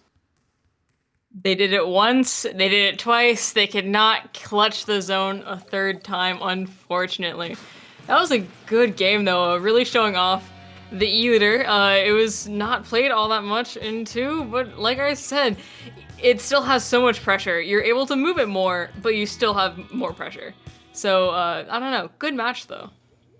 Yeah, I mean, even in the face of lack of missiles, Gohan was just playing those backlines and playing them so effectively. They're having such a huge presence in both of those games, and I mean, that just speaks to Vivid's strength as a team, able to facilitate, an otherwise very limited weapon like a backline, and able to play off the strengths it brings. So, very good set played by Vivid. I'm excited to see more, but yeah, I'm definitely excited. Tell me, you have any thoughts about that set? I just think that, absolutely brilliant display of control there from Vivid. Especially, I want to call again attention to Go on that Charger. That was I wasn't expecting a Charger. First of all, I was just like, this is Splatoon 2. Chargers just aren't a weapon. And then I just see Go on hitting trick shot after trick shot after trick shot and surviving the missile displacement. And my mind is just blown, Pinky. I mean, yeah, it takes a really skilled Charger to hit shots in general, but to do it in the face of missiles and by just absolutely showing off on stream like that is quite a skill. So Vivid has a great Charger on their hands. They have a great run to look forward to, but we will have to take a quick break from that. When we come back, we will be here with semifinals, so make sure not to go anywhere. The action is not stopping anytime soon, and the TriCast will of course return.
Hello and welcome back to this very normal, very usual standard edition of Swim or Sink. I'm Weef, joined here not only by Pinky but also by the one and only Toma. And we're going right into round 3 of Great White. We have DUCKMAFIA versus SEQUOIA, which Toma does not know how to say apparently. And on the other side of the bracket, which you're unfortunately not going to be watching, is Fanclub versus Vivid. Pinky, what are your thoughts? Do you have any, ever? Surprisingly, I do have a few thoughts. I think DUCKMAFIA vs. SEQUOIA is going to be a very fun set. SEQUOIA, I mean, made quick work of Inkred's Sun, as we saw off stream. They were already done with that match before the other match in quarters even started, but DUCKMAFIA also a pretty strong team here. Both of these teams, 2 of their quarterfinals opponents to get here, so I'd imagine it's going to be a great set, so excited to see what's going to happen. Yeah. Toma, do you have any thoughts by chance? Well, you know, my first thought is I'm so glad that I know how to say SEQUOIA now, because I was so lost before this moment. My second thought is the fact that we're going into Rainmaker Anchovy games, which is my favorite map mode combo from Splatoon 2. I am so happy to see this thing come back. This is my map. I would frag everybody's heavy swatling here, and I adored it. What do y'all love to see on this one? I would agree with you there, except when I played Heavy Remix, I would always get stuck with my Booyah Bombs on the signs, and so it would make me throw it on the signs. I think there's clips of, I think I was streamed during one match of that, back when I was a wee little comp baby, which I mean I still am, but even more so, it was not great. I just hated the getting stuck on that. But Pinky, do you have any fond memories on this? See, my memories are fonder than most because I actually played Splatoon 1, aka the better version of the stage, because you had the flank on the side that you could get with the fan. So, I mean, that was taken out, a bit sad, but it's still an Ancho, still a pretty solid map. Rainmaker is going to be interesting. No checkpoints, of course, as this is Splatoon 2, but definitely an interesting pathway. You have a few options with how you want to go, but most teams just opt to just jump over that wall and just hold forward on that straight away, but it's Rainmaker. We're probably going to see a good amount of, you know, the infamous trifecta of missiles, armor, and ray. So we have that to look forward to. If I recall correctly, wasn't this the map that had that insane Rainmaker stall, or am I misremembering? No, that's true. It's this one. The Starver stalled the Rainmaker for like 2 minutes. I'm not saying I want to see it, but I wouldn't be opposed. I think it'd be interesting. We see like 2, like, you never see cool Rainmaker stalls anymore in 3, to my knowledge. I don't know, I don't really pay attention to the Rainmaker that much. But anyway, yeah, super exciting. Seeing all these map modes again is certainly great. I didn't play comp on them all that much, but I definitely have fond memories of being a little A-rank baby and feeding. But we are going to go right into it, seeing what these teams are running. We see a, what is that, Sploosh 7 and a Grim Range? I'm struggling to even remembering the kits, but anyway. To Pinky, what are you thinking about these comps? These are definitely interesting comps. I do always love to see a range blaster, especially in this game where it's somehow even worse than in 3, but it is carried by the kit at least, which is nice to see. We got some nice missile action happening on both of these teams here. Also, you know, red shell on that classic Octobrush, very nice to see. But right now, I believe that is DUCKMAFIA that is currently 3 dead, and SEQUOIA trying to take advantage of that in mid, but not able to get much off of that advantage in that Rainmaker, unfortunately. Yeah, you have to capitalize on your advantages in Rainmaker super heavily, especially so in 2, where you don't have that checkpoint, and things can snowball so fast. You can get something started really well if you have the time and the resources to expend. But right now, looks like DUCKMAFIA here is now going to be on the upper hand. 3 down on the side of SEQUOIA. Toma, how are things looking? Well, this is kind of the situation you don't want to find yourself in Splatoon 2 because there's no checkpoints. So when you go down like that, it's a free run right up to the pedestal. Okay. Exactly what they're gonna do. Splatoon 2, everybody. Once again, I don't know. This is probably, you know, beating a dead horse here, but we have it good. You can complain about what we have in Splatoon 3, but we do ultimately have it good. We have it very, very good in this game. You don't really see, you know, pushes that knock out immediately like that. I'll be honest, I was kind of waiting for the Wipeout text to pop up on the screen when they went all down, but didn't happen. DUCKMAFIA still able to take a very convincing game 1 though. And I mean, we're going to be swiftly moving on to game 2 on Clamlet's Blackbelly, which definitely interesting. A cruel part of me kind of wishes we had Rainmaker Blackbelly, but we have Clamlet's all the same. Yeah, Rainmaker Blackbelly would be so funny. I certainly agree with you there. But I mean, Clamblitz, I don't know. Once again, I'm just going back to my old, like, 2019 playing Splatoon 2 on, like, a school night where I would just endlessly feed down that side route there with a power climb, hoping to just get something in with, like, a brush or something. Times are different. Times are wild. But, I don't know, I don't really have much to say about this map other than it's Blackbelly, so it is going to play interestingly. The geometry, the topography on this map is just insane to play around. It's so weird. Sorry. It absolutely is weird, and I'm right there. I'm shaking hands with you, except for I'm worse because I would try to feed down the side right route with a heavy splatling. So like, I think objectively you probably had the better time there than I did. However, that being said, you know, this map is just very interesting in its topography, and I think we're gonna see kind of a little bit of a stall in mid as both teams try to claim that top platform and really get that height advantage in space that they need to find all those clams, because you'll need to find clams. You'll need to find clams for like a million years, since you need 10 clams to make a power clam in this game.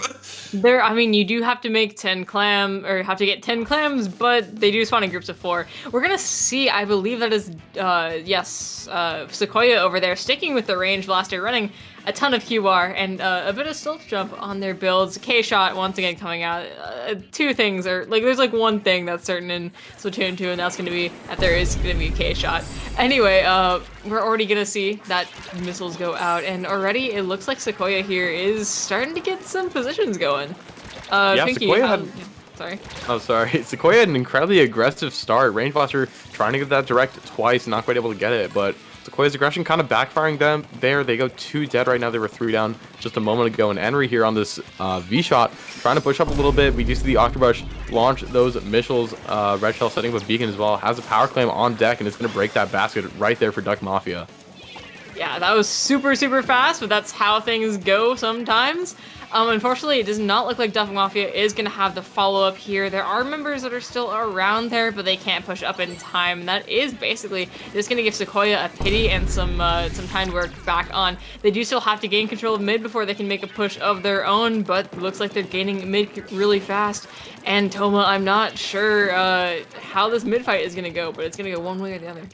Oh, it certainly is here. You know, sometimes these fights are a fight of who can have their missiles ready the fastest, but it doesn't even matter there, as you saw 3 go down. But you've already got SEQUOIA up here. They had that clam-headed stop just short by DUCKMAFIA. A great defense there. 2 down now on the side of SEQUOIA. I don't think they're going to be able to save that.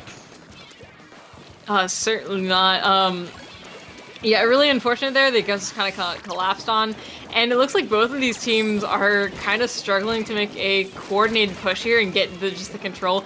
I mean, now that I think about it, the basket in Blackbelly is really far back. You do have to get a ton of control, and the right route does seem a bit awkward to push around, and the left route is a massive choke point that you're going to have to use your missiles, you're going to have to use your armor to push through effectively. But once again, it's kind of a stall in mid. SEQUOIA does have a bit of an upper hand, and they do have the missiles ready. And Pinky, do you think we're going to see these pop soon? I mean, Splatoon 2 is, you know, as we all know, famously known for teams just never quite having enough missiles and armor to spam. So, I mean, these choke points are going to be a real issue here, but already Bishop trying to contest this half-pipe area. They do see the power clam, you know, able to reveal, I believe, the dueling squelchers that's carrying them. Meanwhile, the rest of SEQUOIA trying to push around the left side, able to get 3 members down. This dueling squelchers is pushed pretty far back, but SEQUOIA finally able to break that basket there. They just need 2 clams to get this lead here. Tri-Stars are not able to get their 1 clam in, though. SEQUOIA's push is probably going to end here at 80, not able to get that lead. Very unfortunate for them. Yeah, something I might just be hallucinating here, but it just feels like these players are playing Splatoon 3 instead of Splatoon 2, much more relying on actually like taking fights and engagements and not just relying on their specials to get them through. I mean, you do, of course, have to use your specials very wisely in 3, but not to the same extent as in 2, where popping missiles can just determine the outcome of a team fight. Popping armor can determine the outcome of a team fight. And I don't know. It just seems like these teams are really struggling to kind of adjust here. DUCKMAFIA did get a sizable push going, but it's not stable, and SEQUOIA can definitely take it back if they so choose, Toma. Yes, they certainly can. And right now, we're going to see them with the clan economy. Well, I say that the clan economy was in their favor. You're going to already lose one down, though. They still have a power clan. They might be able to save this other one if they can get rid of these dualies here. But that one is going to break, but they are forced back towards their basket area. The missiles are going to come out, trying to put a stop to that push. As you see, said these specials can make all the difference in a team fight. It's going to scatter them. You already see 2 had to go right, 1 goes left, so they're not all scattering those missiles on top of each other. And now the missiles are coming in on DUCKMAFIA as these power clams are going to try to push forward.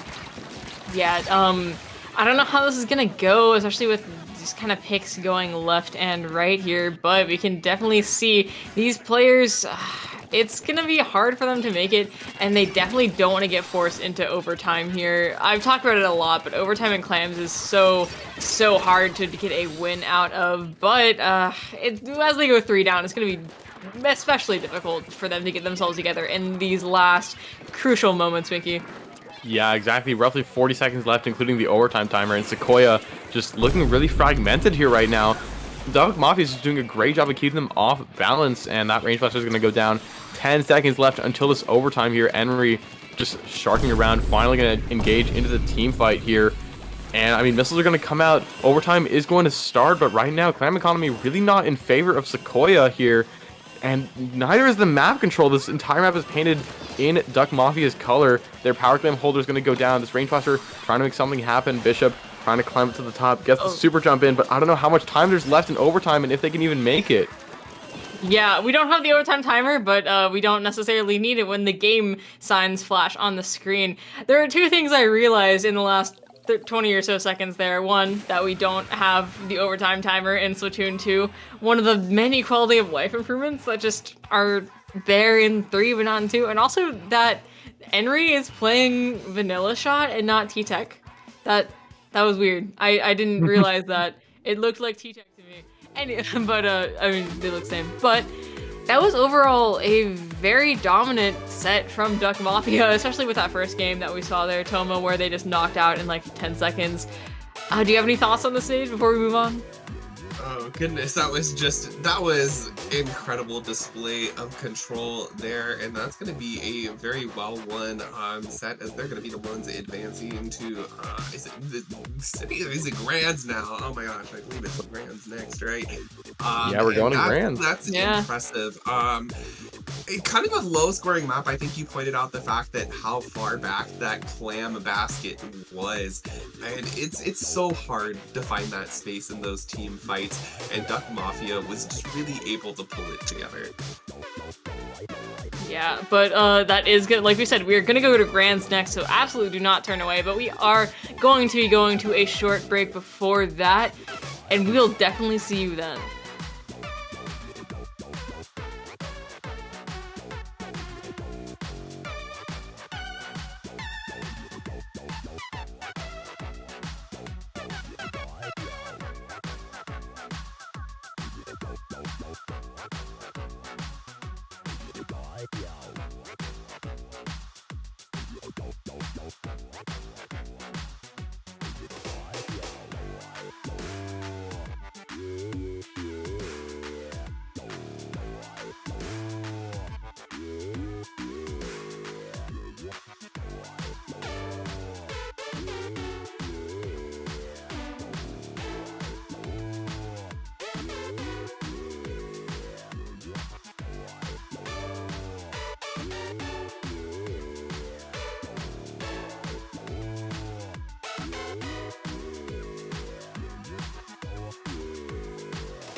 Hello everyone and welcome back to Swimmer Sync 103 in Splatoon 2.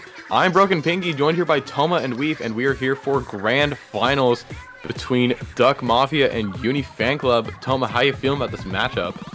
Oh my goodness, I am so excited for what they're going to be bringing to the Great White Bracket here today.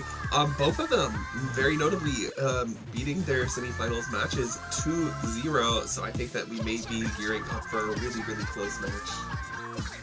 Yeah, exactly. This is, I mean, they both kind of wiped the floor with, you know, the teams that came before them. And I mean, now they're just going to be fighting each other here in Grands. Both made a pretty solid run through top 8, and we finally see one of my favorite Splatoon 2 stages gearing up on the ready here. Going to be starting things off on Zones Reef. Weef, what do you think of this stage? Well, for one, I can see there being a bit of confusion with my name, but two, I'm looking respectfully. This is one that I always found annoying to play Hydra on, but it's also, I played Hydra in Splatoon 2, so everything was annoying to play on, but I mean, just like from a competitive standpoint, oh my god, chef's kiss. The amount of ways to get into mid, the amount of ways to move around this map, it's so good. It's so good, and I'm so excited to see how these players play it, because like, I haven't really seen that before. Are you kidding? Anyway, we're getting into it. Yeah, we're just going to hop right into it here. Grand finals between DUCKMAFIA and Uni Fanclub. We are in best of 5 territory here. We're in Bamboozler territory, as you see from Kiwi on Uni Fanclub here. We also see, I mean, just interesting comps all around. Just running the Zap, Rachel running the, you know, the Kensa Octobrush. We see some V-Jet action as well, and these missiles are already coming in hot. Toma, this is a fun opening already. Yes, it is. I'm so excited for this bamboo, because I'm pretty sure this is the crazy like one-shot bamboo, because I saw all that stacked main power up. But doesn't matter if they can't get the shot out. Looks like DUCKMAFIA is already set up to get a very early commanding lead. They're going to be taking control of this bridge, which is going to be a very central important thing to hold on this map for both of these teams.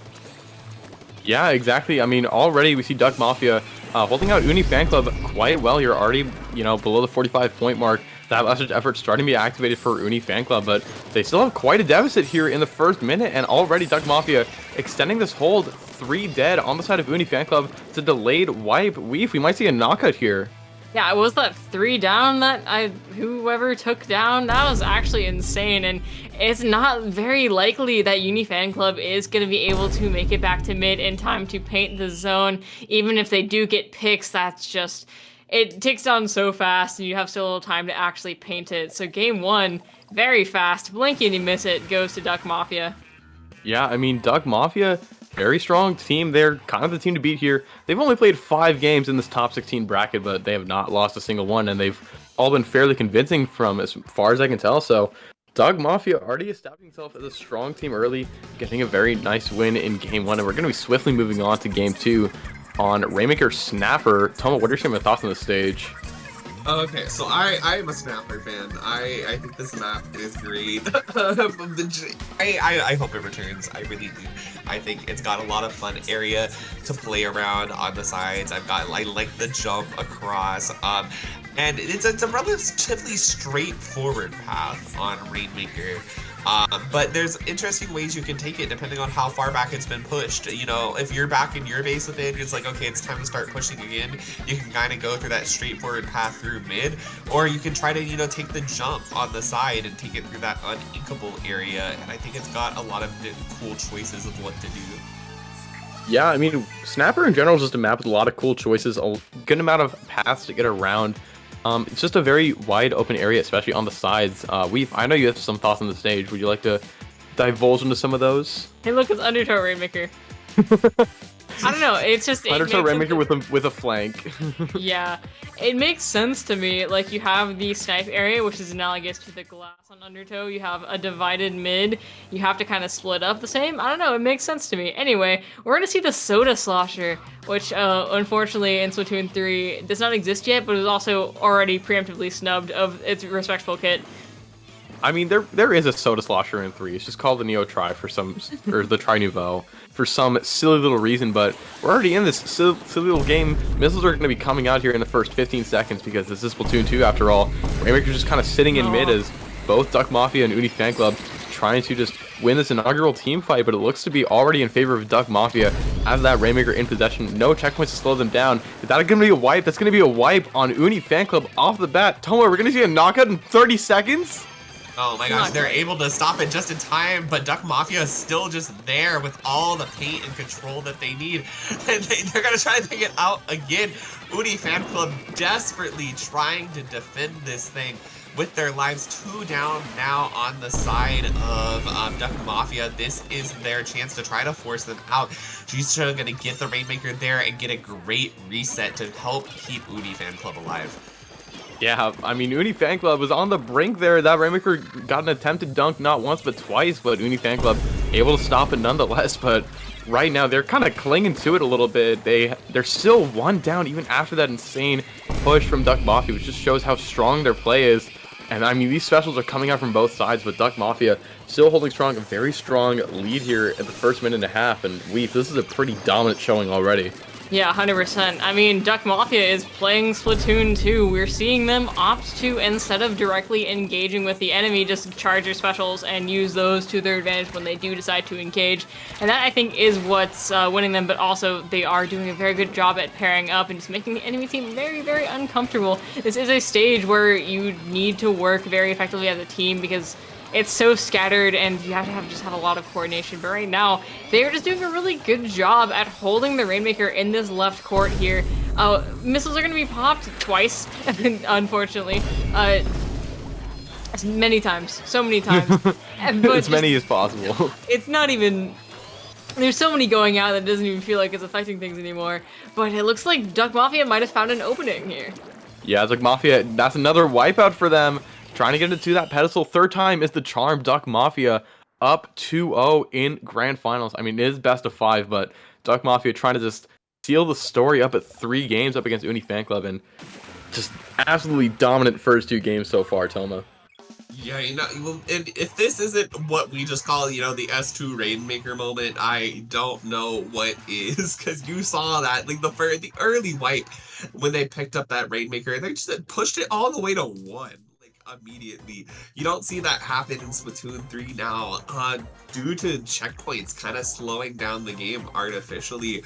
But in Splatoon 2, every fight matters. Those specials, they all matter, and DUCKMAFIA is doing such a great job coordinating them. Yeah, exactly. Especially because, you know, specials in Splatoon 2 are really not contestable. You can't really fight them. I mean, people often talk about Crab being unfightable, and I mean, it kind of is, but not to anywhere near the degree of Splatoon 2 specials. And I mean, honestly, with how DUCKMAFIA is playing, I feel like they've just been playing Splatoon 2 the last 6 months this entire time, because they are storming through this bracket effectively unopposed, and Uni Fanclub on their last lifeline here as we go to Game 3 on Claimless Piranha. If you have any fond memories of this stage? I remember being bad at it. I was always bad at Piranha Pit. It's just not one of those maps where an anchor works super well. You don't have the greatest sight, or at least from what I remember, I was so bad. Still am, but I was worse. It's just one of those maps where sightlines aren't super great, but it's also the control that you can get from an anchor in a good position is great. But there's so many options for front lines to move around with cover and get into weird little spots and push forward that it does lessen their effect some, which is a great thing for everyone else. A sad day for me. I mean, there's a lot of reasons why it's a sad day for you. Partly because it's Splatoon 2. I mean, that's just how it goes. But yeah, we are going to be, I mean, presumably shortly getting into Game 3 on Claimless Piranha, where, I mean, DUCKMAFIA is probably just going to show their stuff. Uni Fanclub, I mean, they've done a great job to get here all the way to Grand Finals. They got a nice 2-0 over Vivid. Certainly been playing well all day, but DUCKMAFIA has looked kind of unstoppable, and Uni Fanclub is out of chances to really get a feel for them. It's do or die for them here. Toma, do you think we're going to see some adaptations from them? You know, they've got to find something that works here, and I don't necessarily think it needs to come in the form of the comp change. You know, they have Missile, they have Armor, they have the tools that they need to be able to utilize it, but I think you said it so well when you said that you feel like DUCKMAFIA has just been playing Splatoon 2 for the past 6 months, and these games play so differently. And right now, I really think it's the issue of DUCKMAFIA knowing when and where to pop their specials, and maybe Uni Fanclub still being stuck in a little bit more of a Splatoon 3 mindset. Yeah, I mean, DUCKMAFIA, I mean, as I said, they're very accustomed to Splatoon 2. They might have been playing it this whole time. Already farming those missiles in 15 seconds. There they fly. Bamboozler on Uni Fanclub is already down. Splashdown gonna get cancelled. Feels good to be home in DUCKMAFIA, wasting absolutely no time getting a push together. So many clams on their side, and I mean, a ball is already being formed. Missiles are popping out, but DUCKMAFIA doesn't really have a numbers advantage. I don't think they can get their push lower than 80 here, Weef. Being stuck in, what was it called? Wasn't they called it useless? I've heard some people call it Brazil. Being stuck in that spot is not great, but Retro is making it work, doing brush things and drawing all of the enemy aggro. And I mean, those two players were down in the ditches in Uni Fanclub. And so, I mean, that did draw their fire for quite some time, which it doesn't look like it's gonna do much in terms of stopping them from getting into mid, as they're now taking a pretty advantageous position. But Red Shell once again has other plans, gonna get a nice pick and keep on engaging. Yeah, I mean, the aggression of DUCKMAFIA has just been insane. Red Shell gets another pick for their troubles, and still in the territory of Uni Fanclub, but the Bamboozler gets the nice one tap thanks to the MPU launching those missiles. Kiwi trying to hold it down for the team here, but Uni Fanclub starting to be pushed into a corner. They're finally going to start to make their way out into mid, but a minute 30 into the match and Uni Fanclub not really having gained any substantial control. Toma, how do you think they're going to adapt in the late part of this match? Right now, they need to be able to find those picks, pay attention to where they are. You got one down now on the side of DUCKMAFIA. You need to be able to capitalize off of it and move forward, but you can see there that there's just still a lot of pressure coming out from DUCKMAFIA. There's the jump going in behind the basket, and it is caught. But now you need to just force them out, but the fights are just being trades, and now DUCKMAFIA is able to take advantage of that space for those trades and come in and get another clam into the basket. It looks like they aren't going to be able to add anything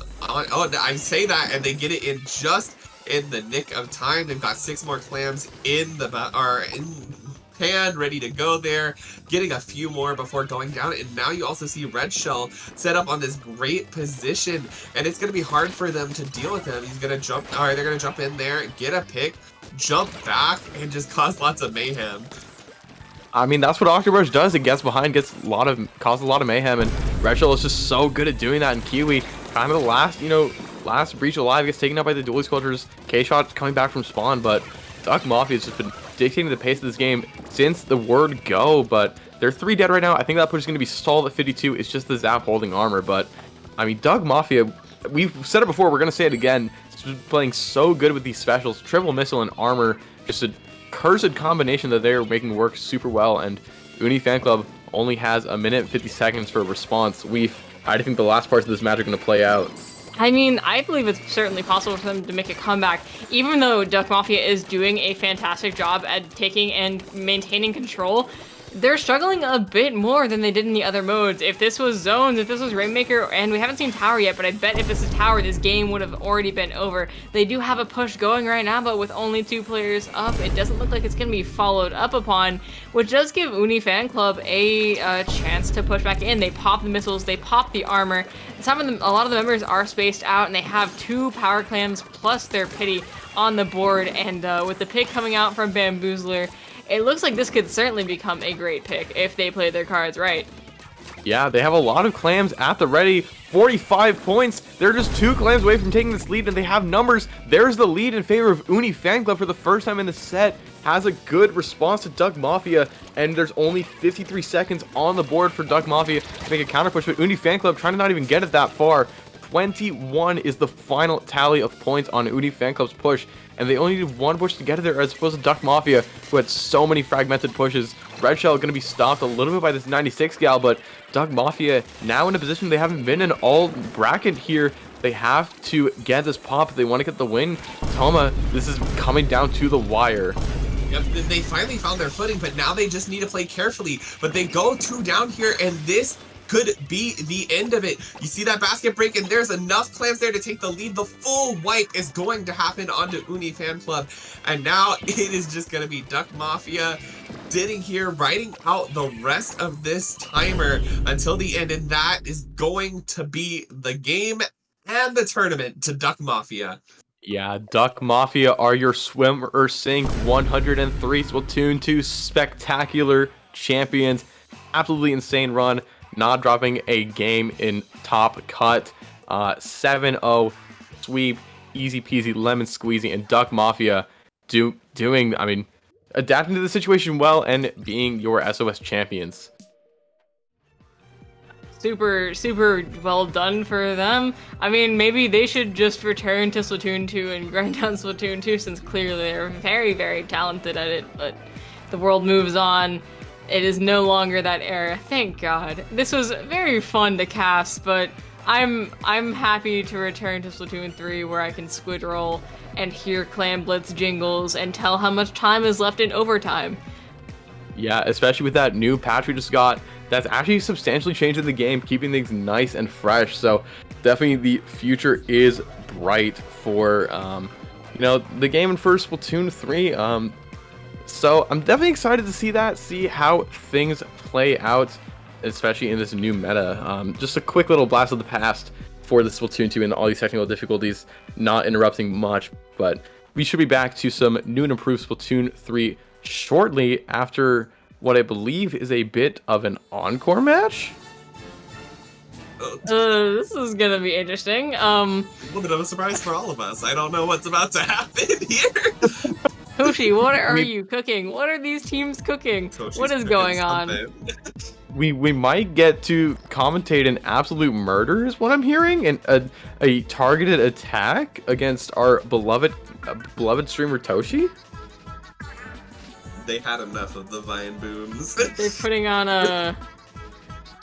Is this really happening live on stream in Swimmer Sync 103? This is the content you can only get on IBL Splatoon. Oh no. Oh no. Not only that, but it's on Turf War. It's a bit of a winner's lap for DUCKMAFIA here. I mean, but I believe that Toki can take the 1v4. The power of K-Gal is with them. I mean, Toshi can make it work. We haven't seen a lot of K-Gal this tournament. It's mostly been dominated by K-Shot because, I mean, it's not Splatoon 2 if it's not missiles. Toshi thinking they're screwed here, but in my opinion, there's a will, there's a way. Tomo, what do you think of their prospects? They're sticks. They're playing. Oh no. They're streamer. This is the streamer. Wow. Toshi, I think is gonna stay there in the spawn bubble. Really great move there, actually. Although I don't think they're gonna win the turf war that way. I think they're gonna win this turf war passive speedrun as all of DUCKMAFIA swarming around the spawn area, ensuring they win. Another quality of life change that's no longer in this game. You can't end matches prematurely, so we are stuck here for the next 2.5 minutes as DUCKMAFIA tragically gets the kill on Toshi. You hate to see it, but Oscar's here to dish it up, and I mean, this is just a victory lap for DUCKMAFIA after just how well they did in this tournament weave. Here's how Toshi can still win. You spam the Booyah bombs, you paint for Booyah, you spam for Booyah, you get a quad. That's how it's gonna go. I believe in you, Toshi. You can get it. Look at them, they're all right there. You can get it. There you go. Yes. Throw it at them, throw it at them. They're right behind you. Toshi, you can do it. You can find the stick controls. Yeah! Toshi, get the double! Shoot him! Toshi! Can Toshi find the quad? Get the wipe! Put it on Twitter! No! Come on, Retro, be a hero! Yeah! Toshi! Toshi gets the biggest win of this tournament. The only player left in Splatoon 2 that can take on DUCKMAFIA. Toma, this is absolutely incredible. Incredible, yeah, dude, just amazing gameplay that we're seeing here from Toshi. Throwing the splash wall, can you believe it? Wow, look at Toshi fighting right now. Just a beautiful masterpiece. Yeah, I can't remember the last time we've seen a 52 gal throw a splash wall, so very nice to see that once again. Toshi going for another Booyah Bomb. Is there going to be another quad captured live on stream by our beloved streamer Toshi? Weef, what do you think? I don't think so. I think the other members are too far, but I'm going to share a cool fact. The back of this stage has a bucket wheel excavator. Oh, the double! Let's go! Oh, W's all around. Red Shell, come on! Be a hero, Red Shell. I think you got this. You got this, buddy. With the background of the stage has a bucket wheel excavator, which is a really cool thing. They're the largest vehicles known to man. They're like massive. They're extremely cool. I like them a lot. Thumbs up. Honest question, is the Great Zapfish still in Splatoon 2? I know it showed up in Splatoon 1, but I don't know if it's still there in Splatoon 2. But Oh yeah, I forgot about that. yeah, fun Easter egg. You can see the Great Zapfish in the water, I believe, if we were to look over to the right side. We might see it just bobbing up and down in the water. Telma, you might want to keep your eyes peeled for this. Yeah, Oh, we're seeing a drip pick actually. Yeah, we're seeing they're gonna be thanking Toshi on Twitter. They better for being such a great sport here. But it looks like that's gonna be it. We're gonna have to see who won this crazy turf war. And look, I might be crazy. This could be close. Toshi might have come out with the win, and Toshi does. Toshi is the only person to take a game Toshi of DUCKMAFIA tonight. Toshi is not only the most goated streamer of all time, but they are your Swimmer Sync 103 champions. The reverse sweep back from behind. Nobody expected that they were an absolute dark horse, but he made it work. My goodness, ladies and gentlemen, we just had the most hype match of the night right there. Jokes aside, though, congrats again to DUCKMAFIA for taking it Swimmer Sync 103. Absolutely dominant showing in bracket, but that's going to be all for us here at IPL. Toshi did forget to turn off stick, but before we head out, gotta ask my wonderful co-commentator, Weave, where can we find you? You can find me on both Twitter and Twitch at WeaveSlider. But that's not all. We have one more person to ask. Well, other than you, but you don't deserve to be shouted out. Toma, where can they find you? They can find me at Crestagate on Twitter or at ttoma_ here on Twitch. Yeah, and you guys can find me on Twitter at BrokenPinky_, where, you know, I just tweet about some random stuff, but, you know, before we... I mean, I guess that's going to be all. Thank you all so much for watching Swimmer Sync 103. Hope you guys all have a wonderful night. See you guys later.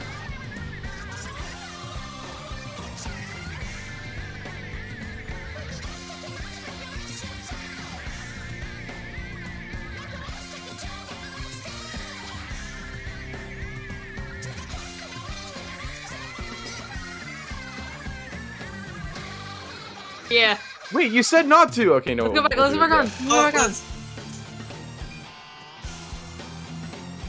I misread the message. We do have a few fun little thank yous to give out to all of our wonderful TOs here. I actually mistyped it. I meant let's not forget. I said let's not. I was being a TO hater by accident in the chat.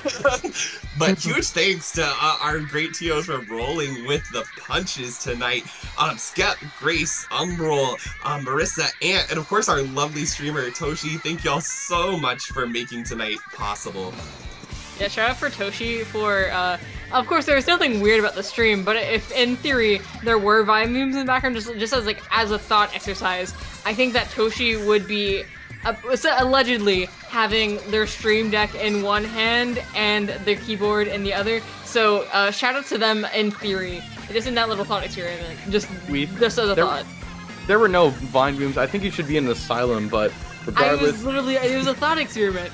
There weren't actually Vine memes. I didn't even say that they were Vine memes. Why are you saying that they were Vine memes? Regardless, thanks again for swimming. Thanks again for watching the stream. Make sure to thank a TO, as every day is Thank a TO Day. I mean, they put in so much effort for the scene. Make sure to give them a huge shout out. For real this time, that's all from us. Have a good one. Peace.